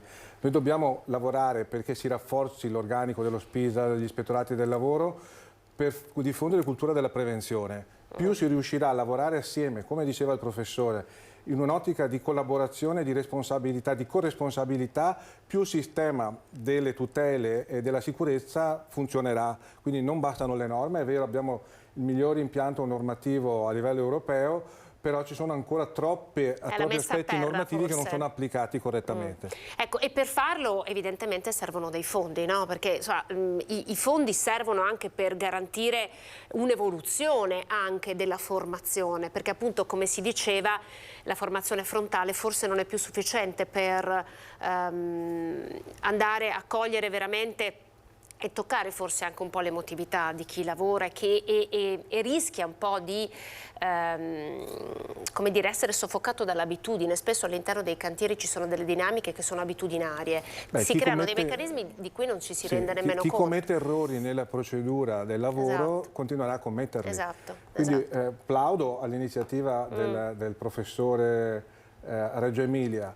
Credo che questa sia la direzione, però lavorare anche con le scuole. Noi dobbiamo far capire ai ragazzi, agli studenti, quali sono i rischi che corrono se commettono determinati errori. La formazione quindi negli ambienti di lavoro, ma anche nelle scuole. Io ricordo sempre che in Giappone, che è il paese che ha il più alto rischio di terremoto, insegnano a ripararsi dai terremoti ai bambini alle elementari. Quindi bisogna partire dalle classi più basse delle scuole, dall'asilo, dalle elementari, e insegnare cosa vuol dire responsabilità personale prima, perché siamo prima di tutto noi responsabili, perché un lavoratore, se conosce i rischi che sta correndo, determinate cose non le fa. Ecco, i settori più a rischio, no? Lei diceva agricoltura, settore metalmeccanico ed edilizia. Come state lavorando allora in quei settori? Noi stiamo lavorando, come dicevo prima, con lo SPISDAL, l'ULS, gli enti bilaterali, Confindustria e Confartigianato, nell'ottica proprio di diffondere questa cultura della responsabilità, soprattutto riprendendo un'esperienza che era stata molto proficua negli anni scorsi, una decina d'anni fa, che è quella di fare riunioni settoriali in zona, nelle zone del territorio, per analizzare i rischi delle attrezzature, i rischi che ci sono nell'utilizzo di macchinari. Immaginiamo l'agricoltura, no? L'agricoltura è uno dei settori più a rischio, tra l'altro, ma l'utilizzo di determinati macchinari in determinati contesti, con determinate modalità, fa sì che cambi il rischio, la percezione del rischio e anche il rischio reale. Dopodiché c'è una grande questione ancora che è da affrontare, che è quella dell'applicazione corretta dei contratti collettivi di riferimento, dell'applicazione all'interno dell'applicazione dei contratti delle norme contrattuali, perché il caso, so che è stato prima in studio con voi la mamma di Mattia Battistetti, quello è un caso emblematico, perché lì non veniva applicato il contratto corretto del settore economico in cui lavorava il Mattia, e non gli è stata fatta la formazione adeguata, che è la formazione d'entrata nel settore edile, dove la prima cosa che insegnano è a non stare sotto i carichi sospesi, e lui è morto perché è caduto il carico sospeso. Quindi credo che ci sia bisogno di questa diffusione forte della responsabilità, prima di tutto dei datori di lavoro, che devono smetterla di fare formazione sulla carta. La formazione va fatta costringendo i lavoratori a prendere consapevolezza e coscienza. Quindi quello che fa il professore a Reggio Emilia credo che sia veramente un'esperienza che ha bisogno di essere diffusa e fatta conoscere. Chiave. Mi dite dalla regia se si è ricollegato il dottor Ri?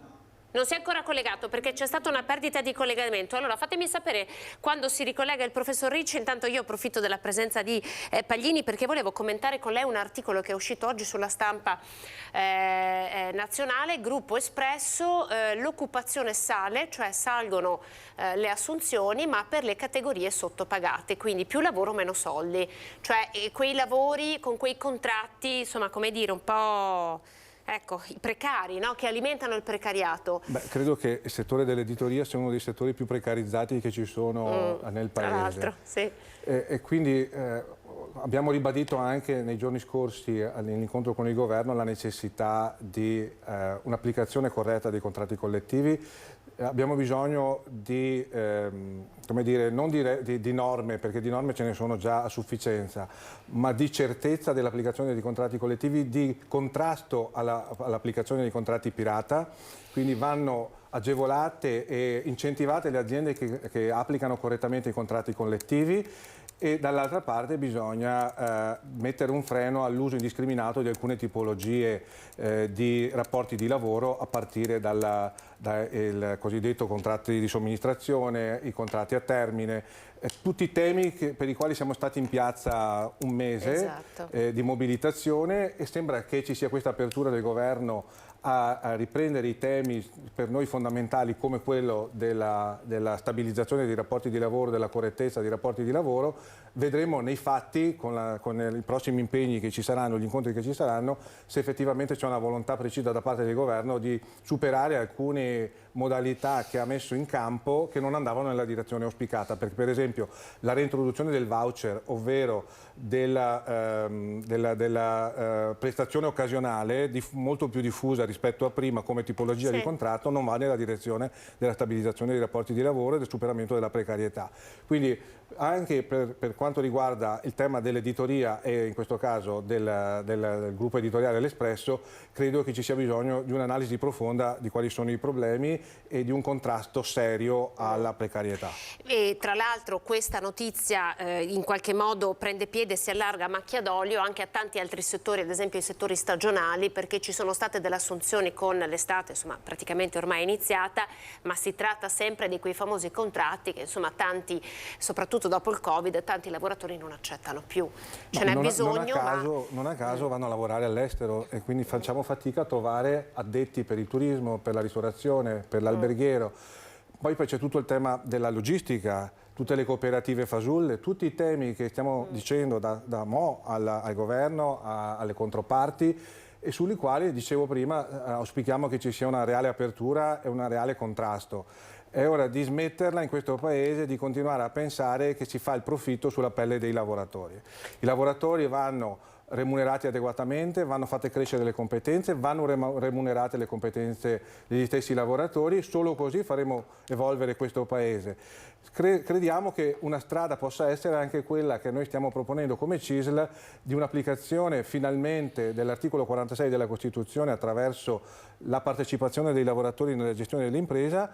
Abbiamo iniziato la raccolta delle firme per la proposta di legge iniziativa popolare che va in quella direzione, far diventare questo Paese un Paese moderno in cui i lavoratori non sono considerati solo come elementi da spolpare, scusatemi il termine, ma per capirci, ma sono parte di un sistema della produzione, del lavoro, dell'economia che è necessario e che deve essere distributivo. Sviluppo sostenibile e distribuzione corretta delle risorse. Dove ci sono state le partecipazioni dei lavoratori, soprattutto nell'esperienza del Nord Europa, non ci sono state le delocalizzazioni, le esternalizzazioni, c'è stata una distribuzione molto elevata della produttività ai lavoratori stessi quando le aziende funzionavano e anche nei momenti di crisi la consapevolezza e la corresponsabilità di scavallare la crisi per far ripartire le aziende. Il caso della Volkswagen è emblematico. È emblematico. Lei ha parlato di Europa, chiedo alla regia di fare vedere questo che è un servizio uscito in Rai, ma insomma peraltro questa intervista è stata pubblicata su tutti i quotidiani nazionali perché il commissario europeo per il lavoro e i diritti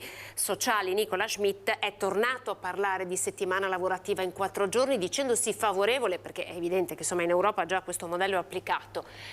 Come la vede? No, sicuramente la tecnologia oggi e lo smart working ci consentono di andare in quella direzione.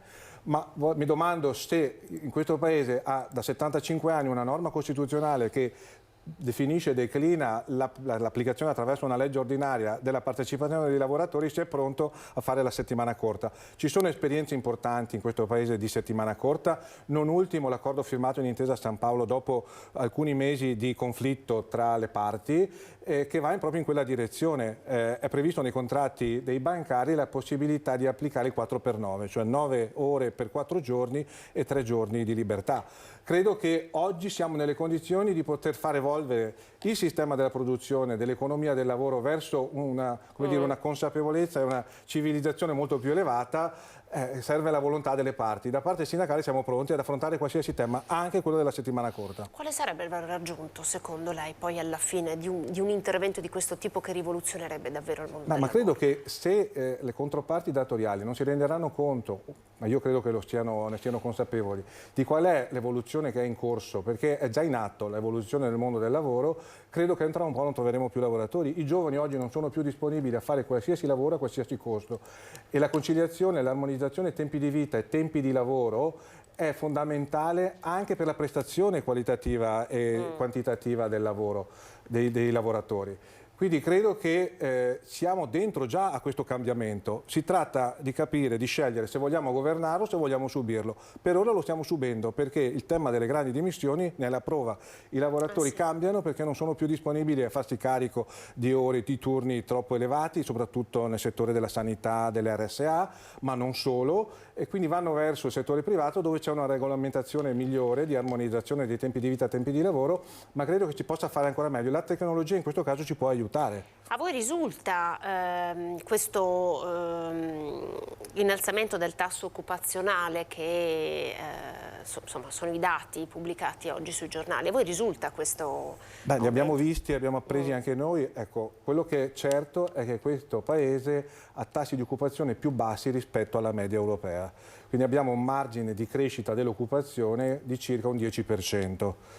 Significa che ci sono molte persone, soprattutto giovani, che non lavorano e non studiano, quindi vanno ingaggiati attraverso la formazione, la remunerazione adeguata delle competenze, perché sono giovani che se no in qualche modo poi decideranno di andare all'estero e fare altro. Dopodiché però non basta, perché questo Paese ha un problema strutturale nel medio e nel lungo termine di calo demografico, di curva demografica, che se non verrà affrontato comunque genererà uno squilibrio da qui ai prossimi 10-15 anni. L'analisi che abbiamo fatto poco tempo fa come CISL Belluno Treviso è drammatica. A Treviso perderemo 50.000 lavoratori nel giro di 14 anni.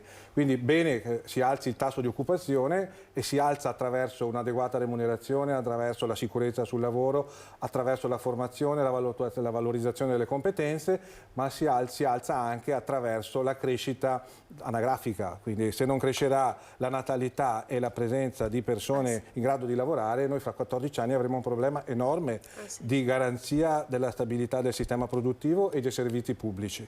Quindi credo che su questo mi pare che anche lo stesso Visco, il presidente di Banca d'Italia, il governatore lo ha dichiarato l'altro ieri, che non si affronta il tema del calo demografico solo con un contrasto alla denatalità, assolutamente quella è la direzione, ma dall'altra parte abbiamo un'urgenza, perché se anche tutte le misure dovessero funzionare da qui ai prossimi anni, avremo comunque un beneficio tra 20 anni. Da qui ai 20 anni rischiamo di perdere intere fasce del sistema produttivo. Tra l'altro i dati, voi avete presentato i vostri dati raccolti, sono emblematici, importantissimi, i dati sono stati raccolti, i dati ci sono, c'è un'evidenza ormai che racconta la situazione che lei ci sta dicendo, sono necessarie delle politiche per il lavoro e delle politiche per la natalità in maniera veramente urgente. Come le sembra si stia muovendo questo governo? In questo momento il governo ha confermato le misure che erano già state introdotte sul fronte della tutela della famiglia, della tutela delle donne lavoratrici. Peraltro leggevo nei giorni scorsi che una lavoratrice a parità di competenze e di profilo professionale, una lavoratrice madre, guadagna di meno del lavoratore, del collega uomo. Quindi qua c'è un problema anche di tutela del sistema produttivo a vantaggio delle donne, che devono essere messe in condizione di poter scegliere liberamente se lavorare o se investire nella carriera o se accudire i figli, ma devono essere messe in condizioni di poter fare questo e quello senza una penalizzazione sulla retribuzione e sulla carriera professionale.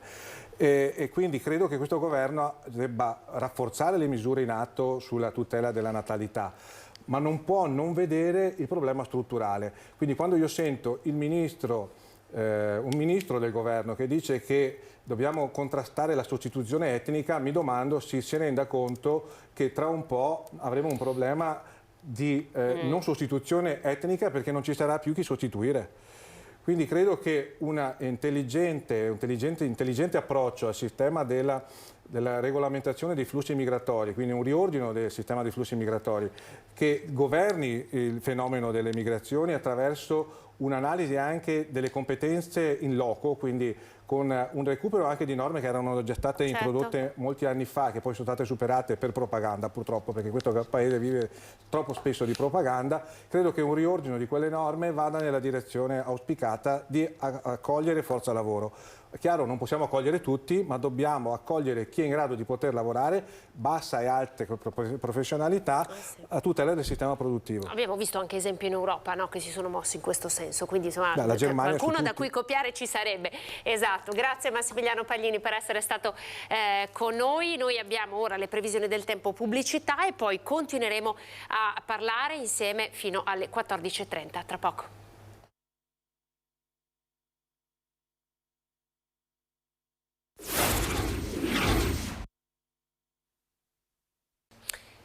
Eccoci, ben ritrovati, prima edizione, ancora buon sabato a tutti voi, tanti temi che stiamo toccando in questa nostra lunga diretta. Tra poco parleremo dell'essere genitori oggi, lo faremo perché 2 giorni fa era la giornata mondiale del genitore. Che cosa significa essere genitori oggi? Lo faremo con degli ospiti illustri. Vi presento intanto Antonella Tocchetto, insomma, politico ormai di nota, ma che abbiamo invitato in qualità di avvocato qui in questa sede. In collegamento abbiamo la dottoressa Fortunata Pizzoferro, vicepresidente dell'Ordine delle Psicologhe e degli Psicologi del Veneto, e poi abbiamo con noi Daniela Sartorato dell'Associazione delle Famiglie Arcobaleno, e tra poco saremo con loro e apriremo questa importante pagina. Prima però vi facciamo sentire, proprio perché ne abbiamo parlato anche con Massimiliano Paglini, segretario della CISL, del raccolta firme per il salario minimo a Treviso. Abbiamo scelto apposta questa data, è una data molto importante, la data fondativa della nostra Repubblica, e abbiamo ritenuto di lanciare oggi i banchetti per questa raccolta firme, per dare una rilevanza anche nazionale a questa cosa. Una data scelta non certo a caso da Unione Popolare, quella della Festa della Repubblica, per avviare in tutta Italia la raccolta firme per il salario minimo. La firma dei cittadini su una proposta di legge iniziativa popolare sul salario minimo di 10 euro lordi l'ora. 10 euro che vogliono essere per Unione Popolare solo un punto di partenza e non certo d'arrivo. Sono comunque una base minima da cui partire per garantire, per evitare l'esistenza dei working poor, dei lavoratori poveri. Abbiamo gente che lavora per 3 o 4 euro all'ora, non è assolutamente accettabile. Abbiamo firmato volontariamente per il salario minimo perché è un'ingiustizia che di questi tempi, con tutte le spese che ci sono, i giovani e anche spesso e volentieri le persone adulte guadagnino 3 euro, 3,50 euro all'ora.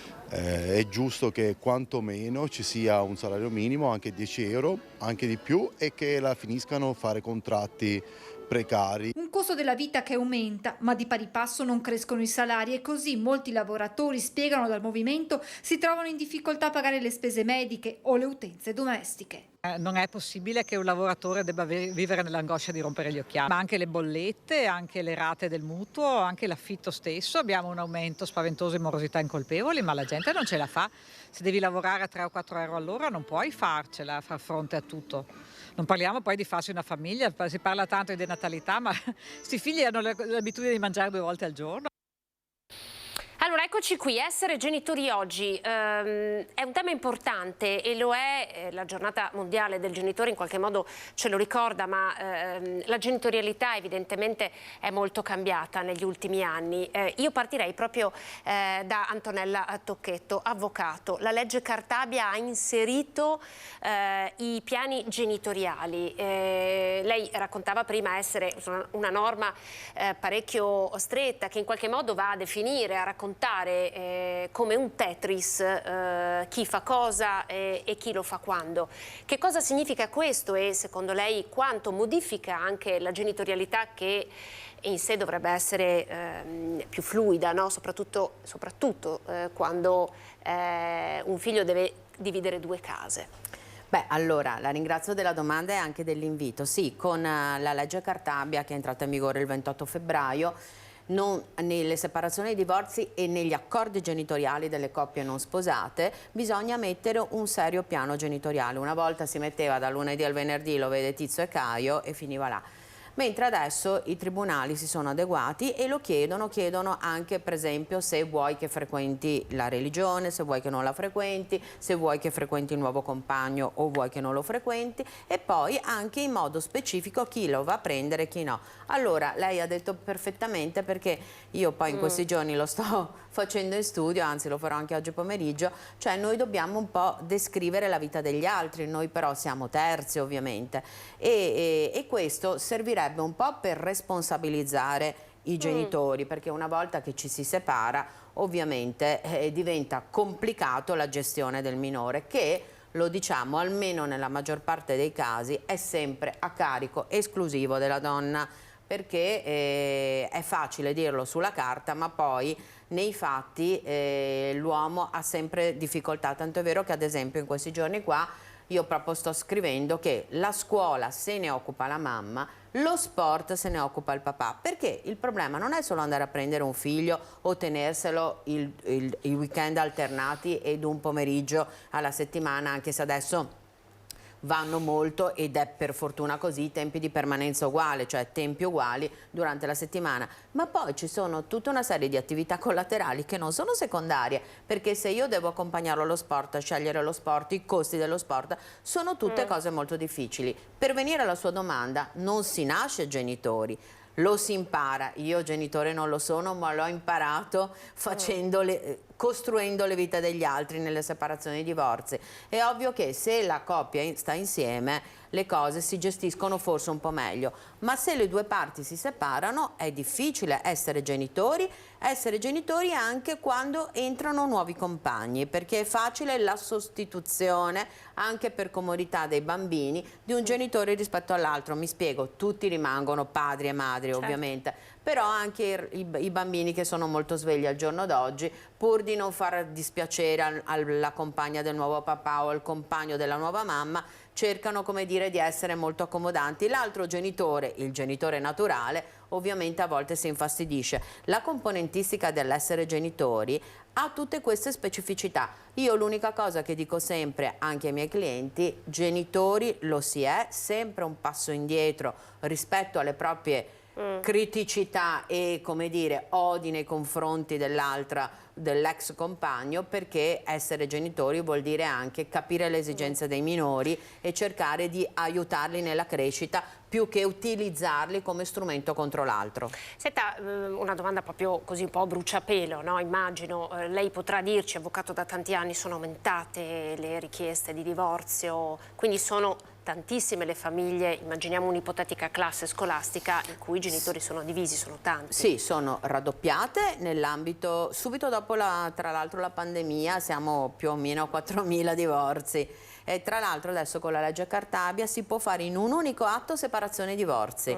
Ancora non è stato molto attuato, però cominciano le richieste. 4.000 in? Circa 4.000, adesso siamo nella città di Treviso, insomma. Adesso sono un po', magari non sono numeri esatti, però è di gran lunga aumentato. Chiudo anche che non teniamo conto anche delle coppie di fatto che si stanno, come dire, separando, per cui anche in quel caso là va fatto il piano genitoriale e l'accordo genitoriale nell'ambito dello scioglimento della coppia naturale.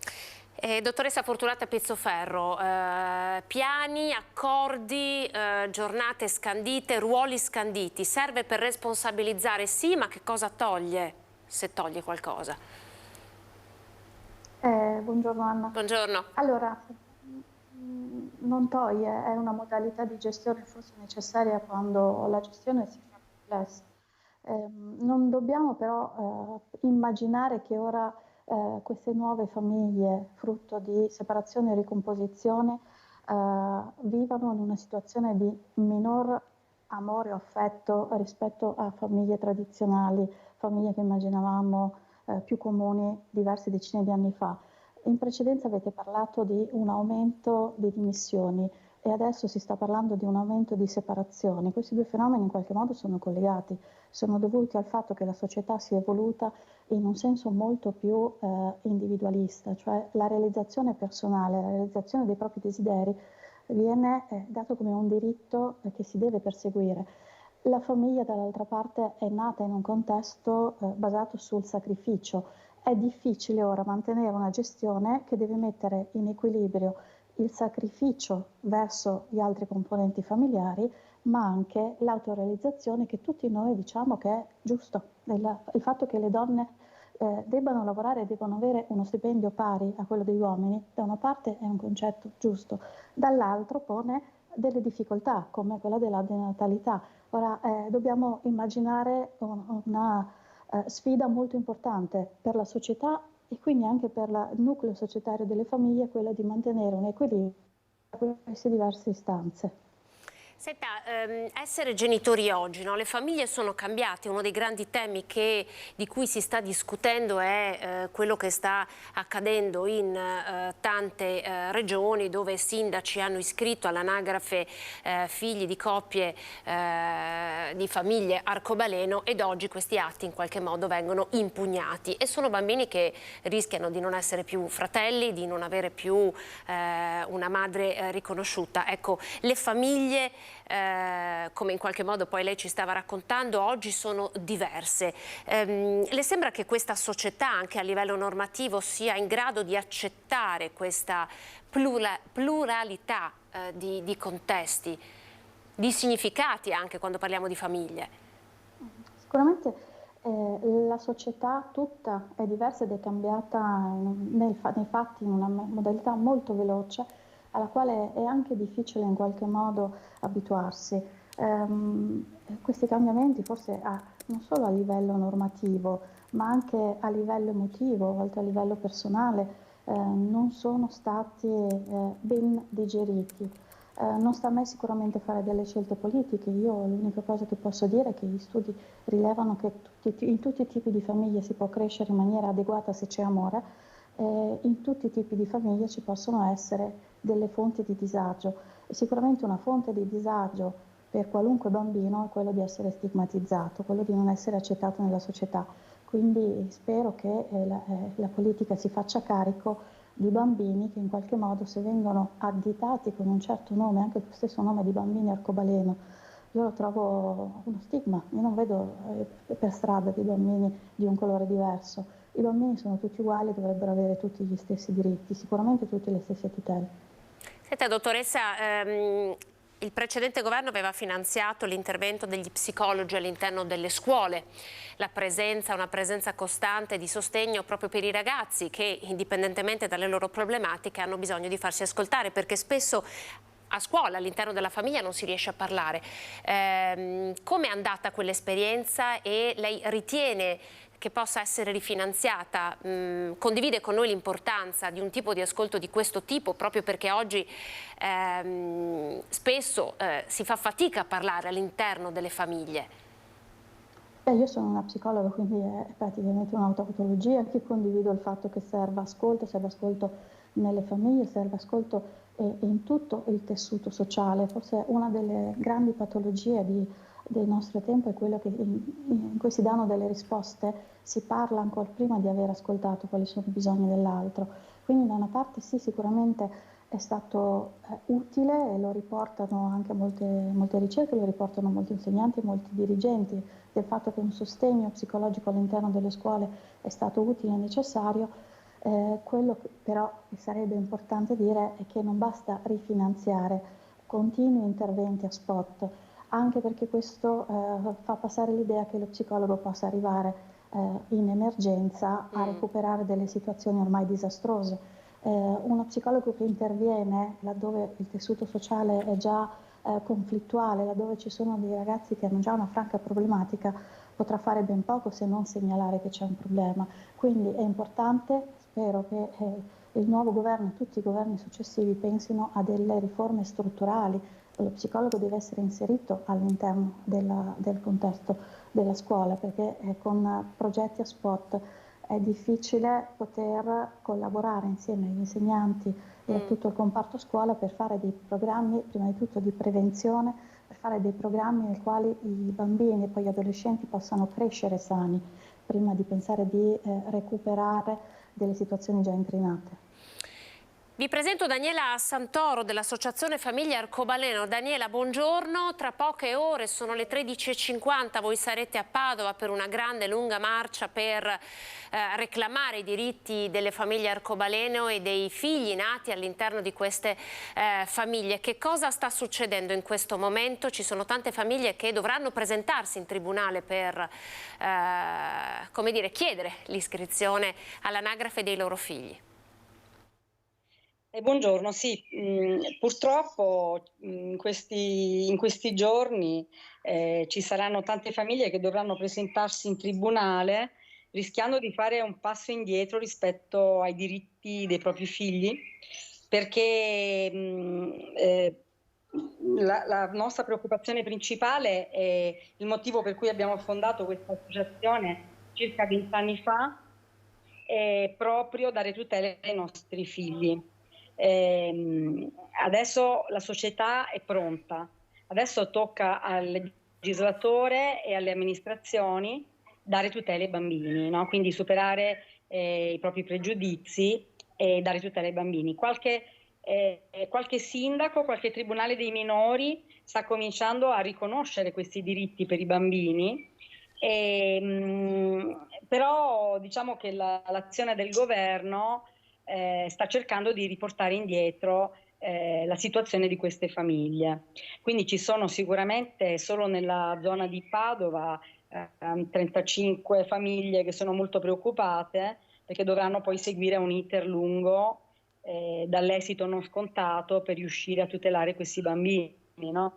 Che fino a questo momento hanno avuto 2 genitori, dei fratelli, delle sorelle, e rischiano di trovarsi magari figli di un genitore single, ecco.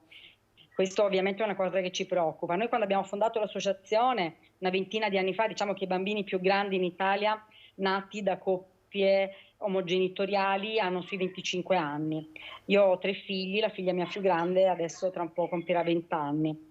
Diciamo che all'inizio ci siamo fatti conoscere dalla società, quindi ci siamo inseriti nella società e siamo stati sempre ben accolti. A livello personale i pregiudizi si perdono quando i nostri bambini e noi entriamo nelle scuole, abbiamo a che fare con i pediatri, con la società, siamo sempre ben accolti. Però purtroppo ci sono a volte dei pregiudizi tra le persone in buona fede che derivano dal non conoscere che concordo con la dottoressa Pizzoferro, i problemi più grandi, anche nella mia esperienza, sono appunto derivano nelle situazioni di discriminazione. Questo è l'unico momento in cui i nostri figli effettivamente possono avere dei problemi, quando c'è diciamo un minority stress, non so come dire. È una discriminazione che quindi lei può dirmi ha conosciuto, ha visto? Certo, perché io diciamo che fino a che i miei 2 figli più piccoli non hanno compiuto 8 anni e 5 anni, praticamente erano figli riconosciuti solamente della mia compagna e non erano fratelli della sorella più grande, quindi eravamo come una famiglia un po' strana in cui i genitori sono sposati perché c'è la legge sulle unioni civili e noi siamo coniugate, però diciamo una figlia viene attribuita a una delle 2 mamme e gli altri 2 all'altra, però la loro quotidianità è completamente diversa, quindi per esempio se c'è un ricovero in ospedale o qualsiasi altra situazione in cui c'è bisogno, io divento come un'estranea, no? Per i bambini. Poi non parliamo appunto del problema delle separazioni, che comunque ci sono ovviamente come in tutte le famiglie, non è che noi siamo esenti delle separazioni, o dai lutti, no? Proprio di pochi giorni fa, no? È la notizia che è morto un genitore riconosciuto, l'altro genitore ha dovuto ricorrere all'adozione speciale, no? Che richiede tempi lunghi. Per esempio io ho fatto ricorso all'adozione in casi particolari, che è una legge degli anni 80, e ho dovuto aspettare 2 anni, colloqui con assistenti sociali, psicologi, carabinieri, giudici, un iter di 2 anni e anche tanti soldi, ovviamente, non solo tempo ma anche tanti soldi per vedere riconosciuti questi diritti ai miei figli. No? Quindi diventa una sorta di lotta, Daniela, lei ha dovuto lottare. Beh sì, io diciamo che essendo anche stata tra le prime in Italia con la figlia grande, cioè sicuramente mia figlia è la prima del Veneto che ha 2 mamme, adesso è il primo anno di università, quindi... Cosa dice sua figlia, se posso permettermi, di quello che sta succedendo? Come lo commenta? Insomma, è abbastanza grande per capire, no? Che cosa sta accadendo. Come ha commentato? Diciamo che ha partecipato al riconoscimento dei suoi fratelli e commenta questa cosa ovviamente negativamente, perché lei ha vissuto in prima persona il fatto che le sue 2 mamme sono la sua famiglia, no? E quindi chiaramente da sempre, dal momento in cui ha fatto la prima carta d'identità, che aveva 6 anni, e era in grado di leggere che c'era solo una mamma sulla carta d'identità, già da quel momento diciamo le è sembrata una grossa ingiustizia, no? Però il fatto di spiegare, no? Io ho sempre cercato con lei fin da piccola, come sto cercando adesso con i fratelli, di spiegare che la cultura cambia, che una volta le donne non votavano, ai tempi della nonna, di mia mamma, le donne non votavano, c'erano i neri che dovevano sedersi sull'autobus dietro. Ho cercato di metterla come work in progress, no? Per l'acquisizione anche culturale dell'uguaglianza, perché poi purtroppo la politica è dietro, no? La politica è indietro. È per questo che lei dice, Daniela, siamo pronti adesso. Con voi oggi a manifestare ci sono anche famiglie non arcobaleno sostanzialmente, no? Ci sono i compagni di classe di questi bambini. Sì, i compagni, i genitori dei compagni di classe con cui andiamo a casa loro vengono a casa nostra.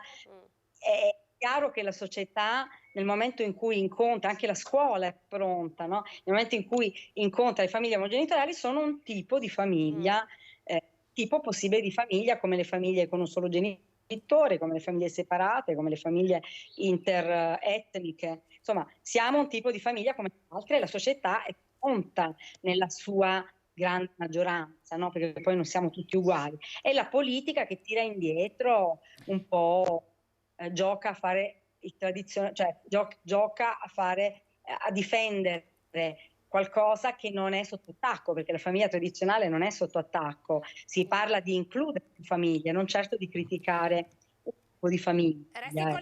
Resti collegata con noi, Daniela, ancora 5 minuti, che così vado avanti con i nostri ospiti, poi torno da lei. Antonella Tocchetto, ma insomma io so che lei anche come Partito Democratico ha sempre espresso una posizione importante, poi tra l'altro il Comune di Treviso ha iscritto, no, all'anagrafe questi figli utilizzando appunto la possibilità di mettere nella carta d'identità entrambi i nomi, e anche a Treviso quando è stato possibile farlo c'è stata la prefettura che si è messa in mezzo. Secondo lei siamo pronti veramente? Allora, sono contenta che come Padova, anche Treviso, con un sindaco che è di centrodestra, abbia fatto questo intervento. Allora, la società è pronta. È meno pronta la politica, perché la politica deve contemperare le esigenze dell'idea di famiglia tradizionale, ma ha ragione la signora Santoro che l'idea della famiglia tradizionale non viene toccata, perché qua si chiedono solo dei diritti civili. Devo però, come dire, voglio essere positiva, nel senso che noi abbiamo moltissime giudici, donne, che stanno facendo sentenze importanti. È vero che c'è quella sentenza della Suprema Corte che sull'ambito della trascrizione è un po' ambigua, però ci sono tante giudici giovani e donne. Secondo me avremo delle belle sorprese, perché potrebbero, se dal comune, cioè se dal Tribunale di Treviso, dal Tribunale di Verona o Vicenza o di Padova, partisse l'accoglimento di un ricorso con una motivazione interessante, la controparte magari appella, però questa motivazione arriva a fare status e diventa anche da parte della Suprema Corte un indirizzo giurisprudenziale interessante, io penso che si possono aprire molte strade, perché negli ultimi anni, mentre la politica era indietro, i giudici hanno fatto giurisprudenza. Io mi attendo una buona giurisprudenza su questo tempo. Antonella, mi scrive Daniela, e la ringrazio per questo, che è trevigiana. Daniela, tu sei trevigiana, io ero convinta che tu fossi padovana, quindi me ne scuso, e invece tu mi stai dicendo che il Comune di Treviso non ha iscritto?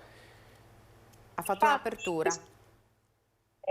Questo è un qui pro quo che c'è stato dopo alcune dichiarazioni del sindaco, che ha fatto confusione tra l'iscrizione all'anagrafe e l'adozione speciale. Noi abbiamo fatto una battaglia col Comune di Treviso di 5 anni, perché il Comune di Treviso si è sempre opposto, di 5 anni circa, 4 anni e mezzo, si è sempre opposto in primo grado, in secondo grado e in Cassazione. Abbiamo fatto una battaglia proprio perché ritenevamo importante l'iscrizione dei figli all'anagrafe. In realtà poi abbiamo dovuto, avendo perso questa battaglia, abbiamo dovuto ricorrere all'adozione speciale, che è una cosa rispetto alla quale i sindaci non c'entrano nulla, perché il Tribunale dei Minori, il Tribunale dei Minori di Venezia ha sempre ha emesso centinaia di sentenze a noi favorevoli, con i tempi che giustamente ha. Quindi dopo il Comune di Treviso che cosa fa? Semplicemente guardando all'anagrafe risulta che ci sono dei minori che hanno 2 mamme e deve registrarli, perché nel software nell'anagrafe risultano già che hanno 2 genitori. Quindi il Comune di Treviso non può fare altro che dare un documento cartaceo, perché il decreto non si è opposto, software riconosce solo nella carta elettronica madre e padre. Invece quella cartacea ora si devono inserire le mamme. Il Comune di Treviso, come tutti i comuni, non possono fare altro che dare un documento di carta. Vedi, anche su questo è importante. Sì, perdonami Daniela, no, anche su questo è importante sottolinearlo, no? Perché anche noi abbiamo dato notizie evidentemente incomplete da questo punto di vista. Antonello. Mario Conte effettivamente ha espresso una posizione vicina ad alcune aperture che erano state fatte, quindi concretamente ha ragione la signora Santoro. Torno sul tema genitorialità con la dottoressa Pizzoferro. Dottoressa, oggi con questa società veloce, digitale, con tutti gli strumenti che hanno a disposizione questi ragazzi e le varie agenzie educative che in qualche modo si sono inserite nella vita dei ragazzi, che cosa rende essere genitori oggi? Cosa rende difficile essere genitori oggi? Rende difficile essere genitori oggi il modo stesso in cui è strutturata la società. Ora le famiglie sono in un tessuto sociale a volte separato da una famiglia allargata, quindi i genitori si trovano spesso a dover occuparsi dell'educazione dei figli da soli, non c'è più l'aiuto degli zii, dei nonni, anche in termini di aiuto concreto, materiale, di tempo o di consigli. Dall'altra parte ci sono anche delle famiglie con pochi figli, su questi figli riversiamo molte delle nostre aspettative come genitori. C'è un cambiamento della società anche nei termini di aver già soddisfatto alcuni bisogni materiali, e questo è un bene, ma nel momento in cui ci si preoccupa meno di dover da mangiare ai figli, si ha il desiderio di dare ancora di più, quindi di soddisfare ogni desiderio, e ci si scontra a un certo momento con aver creato delle aspettative molto grandi in questi figli, dell'idea di poter fare tutto, che sia una libertà positiva, ma è anche qualcosa che spaventa e che quindi può far sentire questi ragazzi confusi. Che cosa faranno un domani ora che hanno tutta questa libertà? Poi una società così piena di stimoli, anche stimoli appunto dal punto di vista delle nuove tecnologie, ruba tanto tempo e ognuno è preso da molti impegni, da una grande velocità, e si rischia di non avere appunto quel tempo da dedicare alla relazione e da dedicare all'ascolto. È una società che tra l'altro vivendo molto nel digitale alimenta molto la divisione, la separazione tra i giovani e gli anziani, tra i genitori e i figli, alimenta molto le risposte e meno lo spazio per l'ascolto. Quindi sarebbe buona cosa riprendersi uno spazio per questo ascolto, uno spazio che richiede anche tempo.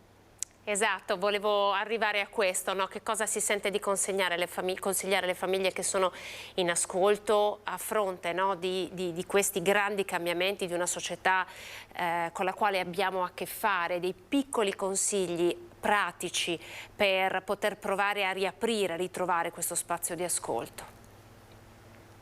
Consiglio innanzitutto di non sentirsi in colpa, perché è appunto una difficoltà abbastanza diffusa, di non sentirsi soli, di potersi aprire sia agli altri genitori e al proprio tessuto sociale per poter chiedere aiuto, pensare che genitori e figli sono tutti nella stessa barca, in una società difficile da maneggiare, e quindi non porsi al di là della barricata come qualcuno con il quale bisogna lottare. Invece in realtà dobbiamo dialogare per riconoscere che tutti si trovano in una situazione di disagio, una situazione difficile da maneggiare, e tutti insieme possiamo trovare delle soluzioni che non sono facili e non sono immediate.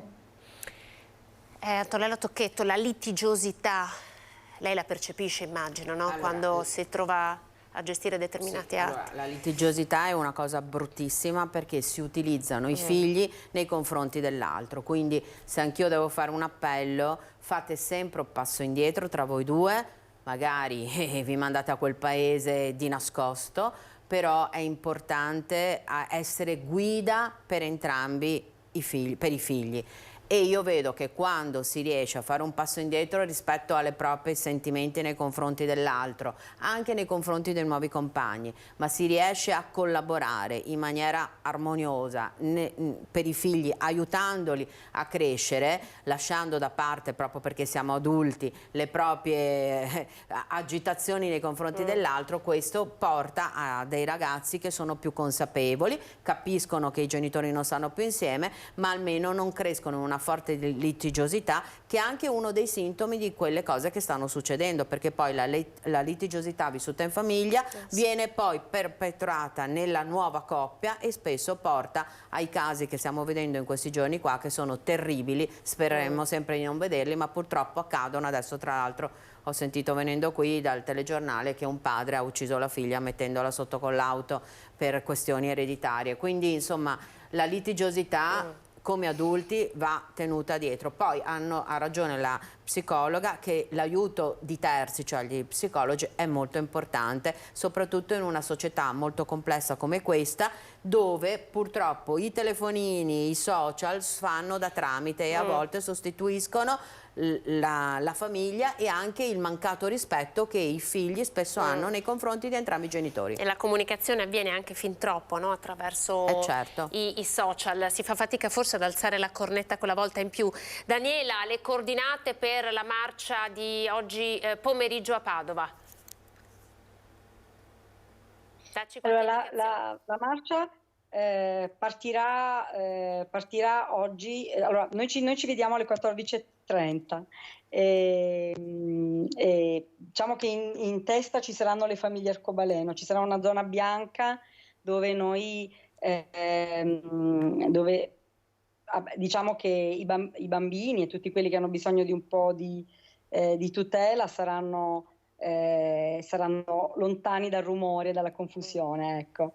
Quindi tutte le associazioni di Padova hanno capito che in questo momento le famiglie arcobaleno sono sotto attacco e quindi registriamo questa grande solidarietà, no? Più che altro ai nostri figli, diciamo, e quindi penso che tra le motivazioni del Pride, diciamo, i diritti dei bambini, il riconoscimento delle nostre famiglie sia in pole position, come del resto saremo noi al corteo. Grazie Daniela, allora la liberiamo visto che insomma alle 14:30 sono tra poco, grazie.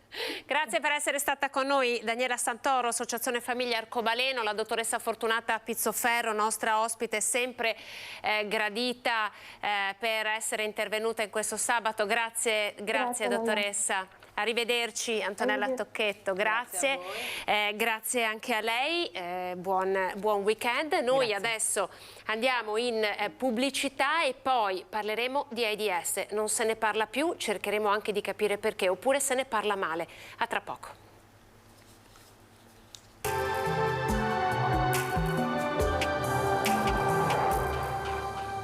Portaci gli oggetti, i mobili, i vestiti che non usi più. Da noi, guadagni. Ex novo mercatino dell'usato. Aperto 7 giorni su 7, via Vicenza 23, Vede Lago. Bentrovati al meteo. Pressione debole sull'Italia. Sul nostro territorio il tempo risulterà a tratti instabile. Il dettaglio di sabato 3 giugno. Sul Veneto avremo un'alternanza di nuvole e rasserenamenti, specie nel pomeriggio. Aumenterà la probabilità di piogge sparse. Attenzione che invece sulla costa sarà più asciutto e localmente anche maggiormente soleggiato. Temperature con andamento irregolare, minime tra 14 e 18 gradi, massime tra i 24 e i 28 gradi. Ci spostiamo ora sul Friuli Venezia Giulia, dove anche in questo caso la giornata sarà instabile, sarà nuvoloso con locali rovesci, ma sulle zone costiere non mancheranno maggiori spazi di sereno. Temperature minime tra 15 e 19 gradi, massime sui 25-26 gradi. Infine diamo uno sguardo al Trentino Alto Adige, dove il tempo si manterrà variabile. Qualche schiarita e soprattutto nella seconda parte della giornata avremo dei rovesci sparsi. Temperature minime intorno ai 14 gradi, massime comprese tra i 23 e i 25 all'incirca. Dal meteo è tutto, vi do appuntamento al prossimo aggiornamento.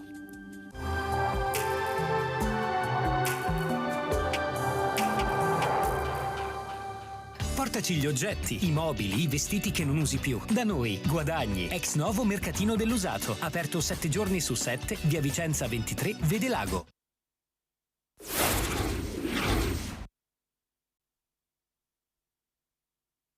L'ultima parte, in collegamento con noi il nostro Lorenzo Maier per il weekend dedicato alle Repubbliche Marinare. Finché non riusciamo ad avere il collegamento con il nostro Lorenzo, vi diamo ancora 2 servizi di cronaca. Il primo ci porta a Vicenza, dove sono stati salvati nella giornata di ieri 2 escursionisti. Vediamo. Requaro Terme. Provvidenziale l'intensa attività dell'elicottero Drago 153 dei Vigili del Fuoco, che ieri ha portato in salvo 4 escursionisti in panne in 2 diverse località. I violenti temporali scatenati sul Monte Carega nel pomeriggio hanno sorpreso 2 25enni di Illasi che stavano percorrendo la via ferrata di Vaio Oscuro. Dopo essersi riparati, i 2 giovani hanno lanciato l'allarme. L'elicottero li ha recuperati col verricello e li ha affidati alla squadra di Schio, che ha coordinato l'intervento. Nella stessa zona, sulla stessa ferrata, l'elicottero è poi tornato per recuperare un uomo e una donna di 40 e 33 anni, entrambi di Padova. In 2 investiti dalle scariche di detriti per le pessime condizioni meteo avevano segnalato il pericolo per la propria incolumità. Sul posto anche squadre del soccorso alpino che con quelle dei pompieri hanno accolto i malcapitati al rifugio Piccoli Dolomiti alla Guardia. Lorenzo Maier, buongiorno, ben ritrovato in collegamento il giorno del Palio, oggi per le antiche repubbliche marinare. So che tu ci hai inviato anche delle immagini. Allora intanto raccontaci i preparativi e che weekend sarà per la città di Venezia. È un weekend importante, buongiorno. Buongiorno. A te e ai nostri telespettatori, perché rinnova l'appuntamento del Palio delle Antiche Repubbliche Marinare, che torna ogni anno, e dopo anche la sosta per il Covid che ha visto ogni anno disputare in pochi mesi 3 regate per arrivare puntuali all'appuntamento di quest'anno, che vede Venezia come città ospitante, dopo che nel 2019, proprio su questo stesso percorso di oggi pomeriggio, l'Armo veneziano aveva conquistato la vittoria. È un appuntamento con lo sport ma anche con la tradizione, è un appuntamento che vede oltre a Venezia altre 3 repubbliche marinare, le città di Pisa, Amalfi e Genova, che si sfideranno in un percorso molto particolare, 2000 metri lungo il Canale Grande, partenza da Sant'Elena e arriva proprio in uno dei punti più suggestivi della città, punta al bacino della Salute, dove si svolgerà una delle premiazioni, dove ci sarà proprio il traguardo finale. Visto che Venezia in questo stesso percorso ha primeggiato, c'è la speranza che si possa concedere il bis, anche se ovviamente la concorrenza, la lotta con le altre imbarcazioni ad equipaggi delle città è molto agguerrita, molto serrata. Comunque un appuntamento importante che partirà intorno alle 18:20, circa 10 minuti di regata per assegnare la vittoria, e anche un'occasione per riscoprire, insaldare un'amicizia tra le 4 antiche repubbliche marinare, un'amicizia per esempio che è già stata ieri in occasione del corteo storico con i figuranti, anche con i femminile e gli equipaggi misti che hanno preceduto la regata che sarà il clou di oggi pomeriggio. Senti, la città ha risposto bene, insomma, anche come pubblico, immagino, è un appuntamento importante per la città che insomma già fa il pieno di turisti, poi adesso con queste belle giornate, però immagino che abbia risposto favorevolmente. Sì, poi questa edizione quest'anno diciamo all'interno, in concomitanza con il Salone Nautico, che ha richiamato 15.000 visitatori già nei primi giorni, e con il ponte del 2 giugno in cui ovviamente la città è meta anche di tantissimi turisti che vanno a godersi così questo primo ponte di giugno, un avvio di stagione estiva. C'è stato poi pochi giorni fa anche il gemellaggio della Sensa con il gemellaggio Adriatico, sposalizio di Venezia con il mare. Prima ancora c'è stata l'apertura della Biennale di Architettura, e sono eventi che sicuramente portano a Venezia un turismo importante, fatto sia di turisti così di tanti giornalieri o anche che si fermano magari solo per il weekend, rispetto magari anche a turisti dall'estero, ospiti dall'estero che arrivano dall'America e da tutte le grandi capitali europee e mondiali. Quindi Venezia è tornata ad essere al centro di un crocevia di lingue, di incontri, di lingue diverse, incontri tra le persone che fanno così presagire che il Covid e la pandemia sia ormai dimenticata. Essere stato con noi, buona regata ovviamente, e buon lavoro anche a te. Arrivederci. A voi. Allora noi ci colleghiamo per questa ultima parte della nostra prima edizione con Giusy Giupponi, presidente nazionale Lila. Buongiorno Giusy. Buongiorno, grazie dell'invito. Aspetti perché l'abbiamo sentita poco, è attivato il microfono Giusy, vero? No, grazie dell'invito. Sì, la sentiamo, si è frizzata l'immagine ma per ora la sentiamo. Intanto parto io con le presentazioni. Giusy è la presidente nazionale della Lega Italiana per la lotta contro l'AIDS. Attendiamo in collegamento anche Laura Supino che lavora come ufficio stampa ed è appunto all'interno dell'associazione. Stanno portando avanti una campagna di informazione molto importante come Lila, perché di AIDS non ne sentiamo più parlare. E intanto, perché secondo lei, Giusy, sta accadendo questo e quali sono diciamo, le notizie, le comunicazioni più importanti che è giusto che la popolazione conosca riguardo a all'AIDS? Allora, non se ne parla più da anni perché si pensa che questo problema non esista più. Di fatto non si parla più di HIV e di AIDS, perché ricordo che l'HIV è un'infezione opportunistica, l'AIDS è la fase in cui una persona acquisendo poi infezioni opportunistiche arriva in AIDS. Quindi è il virus dell'HIV che si trasmette e non l'AIDS. Non se ne parla più perché si pensa che, dato che non si muore più, non sia più un problema reale, cosa che invece non è così, perché di HIV sfortunatamente ci si infetta ancora e quindi le infezioni ci sono. Allora io intanto chiedo alla regia di far vedere questa schermata che ho postato sul computer qui in redazione, perché questa era la dose di farmaci combinati che doveva assumere un malato di AIDS, e qui stiamo parlando degli anni 2000 se non sbaglio, ma poi Giusy evidentemente mi correggerà. C'era un mix di farmaci con diversi principi attivi che dovevano essere assunti a determinati orari della giornata, insomma oltre a essere portatori della malattia, per provare a guarire era un vero e proprio calvario. Oggi la medicina ha fatto passi da gigante, e questo anche grazie al lavoro costante e incessante dei ricercatori che sono arrivati insomma a garantire a chi contrae il virus dell'HIV una qualità della vita sorprendente. È così? È così, esatto. Io sono una persona con HIV da 24 anni e nel 1999, quando mi è stato diagnosticato, assumevo 20 farmaci.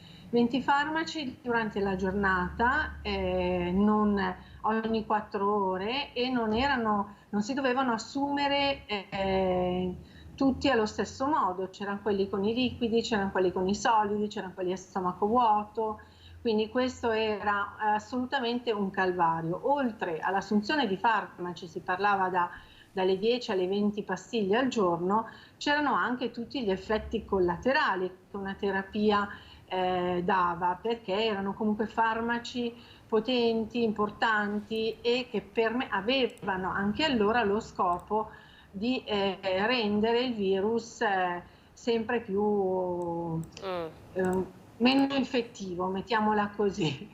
Oggi la ricerca scientifica ha fatto passi da gigante, oggi si assume un farmaco, 2 farmaci al massimo, e quindi questo con effetti collaterali molto bassi, quindi molto lievi, addirittura in alcuni casi non ci sono, addirittura oggi c'è una terapia long acting che è per un'iniezione che si fa ogni 2 mesi, quindi la persona fa un'iniezione e per 2 mesi non deve assumere più nulla.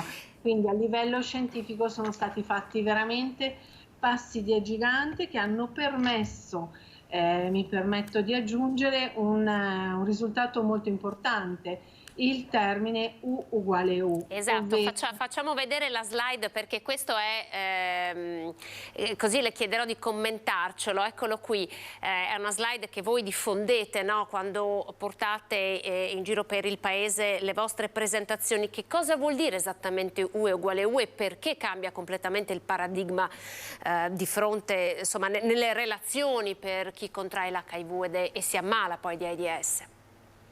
Allora, è importante perché l'assunzione della terapia antiretrovirale, se assunta in modo aderente, vuol dire costantemente ogni giorno alla stessa ora, permette di rendere il virus inoffensivo. Vuol dire che se il virus non è rilevabile non può essere trasmesso, e questo permette alla persona con HIV di scegliere di avere rapporti non protetti. Ma cosa più importante, permette alle persone con HIV di rivedere il futuro, perché fino a quando non c'era l'aspettativa di vita, una qualità di vita, era anche impensabile pensare di progettare un futuro, di organizzare una famiglia, di pensare a un figlio, di costruire, di acquistare una casa. Oggi questo, dato che permette una qualità di vita molto buona, permette di rivedere il futuro, quindi ridà la dignità alla persona con HIV che può progettare il proprio futuro. U uguale U vuol dire non rilevabile, vuol dire quando si ha la carica virale soppressa il virus è inoffensivo, quindi se non è rilevabile non può essere trasmesso. Senta Giusy, un'ultima battuta, poi ho visto che anche Laura si è collegata. Buongiorno Laura, ben ritrovata. Le faccio un'ultima domanda, Giusy. Come associazione quali sono le cose che cercate di trasmettere e qual è il grande lavoro che fate? Perché voi fate anche dei test, li fate in maniera anonima. Ecco, quindi ci racconti un attimo qual è il vostro lavoro come associazione sul territorio? Allora, noi siamo sul territorio nazionale e abbiamo 9 sedi sul territorio nazionale. Offriamo vari servizi, tra cui l'helpline, un servizio di centralino telefonico in forma anonima, anche questo è gratuito perché non viene chiesto nessun dato alla persona che chiama. Forniamo supporto alle persone che scoprono di avere l'HIV, alle persone, ai familiari delle persone, perché delle volte il supporto è necessario anche alla persona che ha accanto un parente, un fratello, un compagno che ha scoperto di avere l'HIV. Facciamo informazioni nelle scuole, facciamo informazioni nei centri giovanili, abbiamo online un forum che si chiama Lila Chat dove si può assolutamente interagire con un nickname nell'assoluto rispetto della privacy e dell'anonimato, e offriamo i test. Il servizio di testing è offerto dalle nostre 8 sedi su 9 sul territorio nazionale, sempre in forma anonima e gratuita. Offriamo sia test di quarta generazione, quindi con un periodo finestra di 30 giorni, e test di terza generazione, oltre a quello dell'HIV, anche quello della sifili e dell'epatite C. Viene fatto un colloquio pre-test, viene fatto il test e poi viene fatto un colloquio post-test. L'anno scorso, nel 2022, noi abbiamo fornito 4.500 test. Siamo anche riconosciuti da un decreto del Ministero del 17 marzo 2021 a effettuare i test come operatori laici, perché causa Covid il Ministero della Salute ha emanato questo decreto perché prima c'era la necessità di avere all'interno delle nostre sedi un medico che effettuasse il test. Oggi lo può fare l'operatore laico, ovvero chi fa counselor. Certo. E non solo nelle nostre sedi, ma li offriamo anche in contesti tipo discoteche, saune, centri giovanili. Siamo assolutamente disponibili. E cosa importante, offriamo anche il supporto alla persona con colloqui mirati, perché per noi è importante l'empowerment della persona e far conoscere il termine U=U, perché sfortunatamente non tutte le persone con HIV sono consapevoli di questo grande risultato. Giusy, la blocco perché vorrei dare, nei pochi minuti che sono rimasti a nostra disposizione, la parola a Laura e chiedo alla regia di far vedere questa slide perché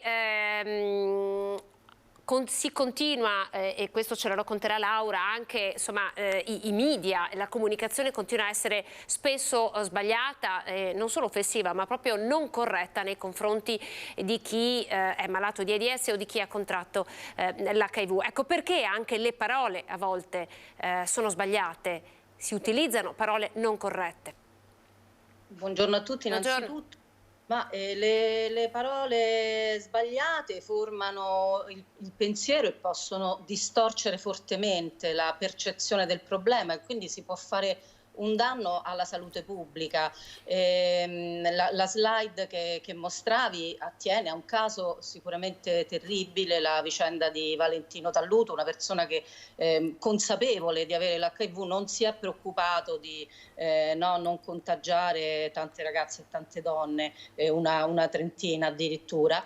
Però dall'inizio alla fine della vicenda questo caso, come altri, anche casi in cui poi diciamo questa volontarietà o addirittura il fatto non sussisteva, bollare una persona come untore purtroppo intanto accomuna due infezioni che non hanno nulla a che fare l'una con l'altra, la peste con l'HIV, e poi ferisce tutte le persone con HIV perché si richiama a delle vie di trasmissione presunte sbagliate, ma diciamo che poi vengono in qualche modo estese a tutte le persone con HIV.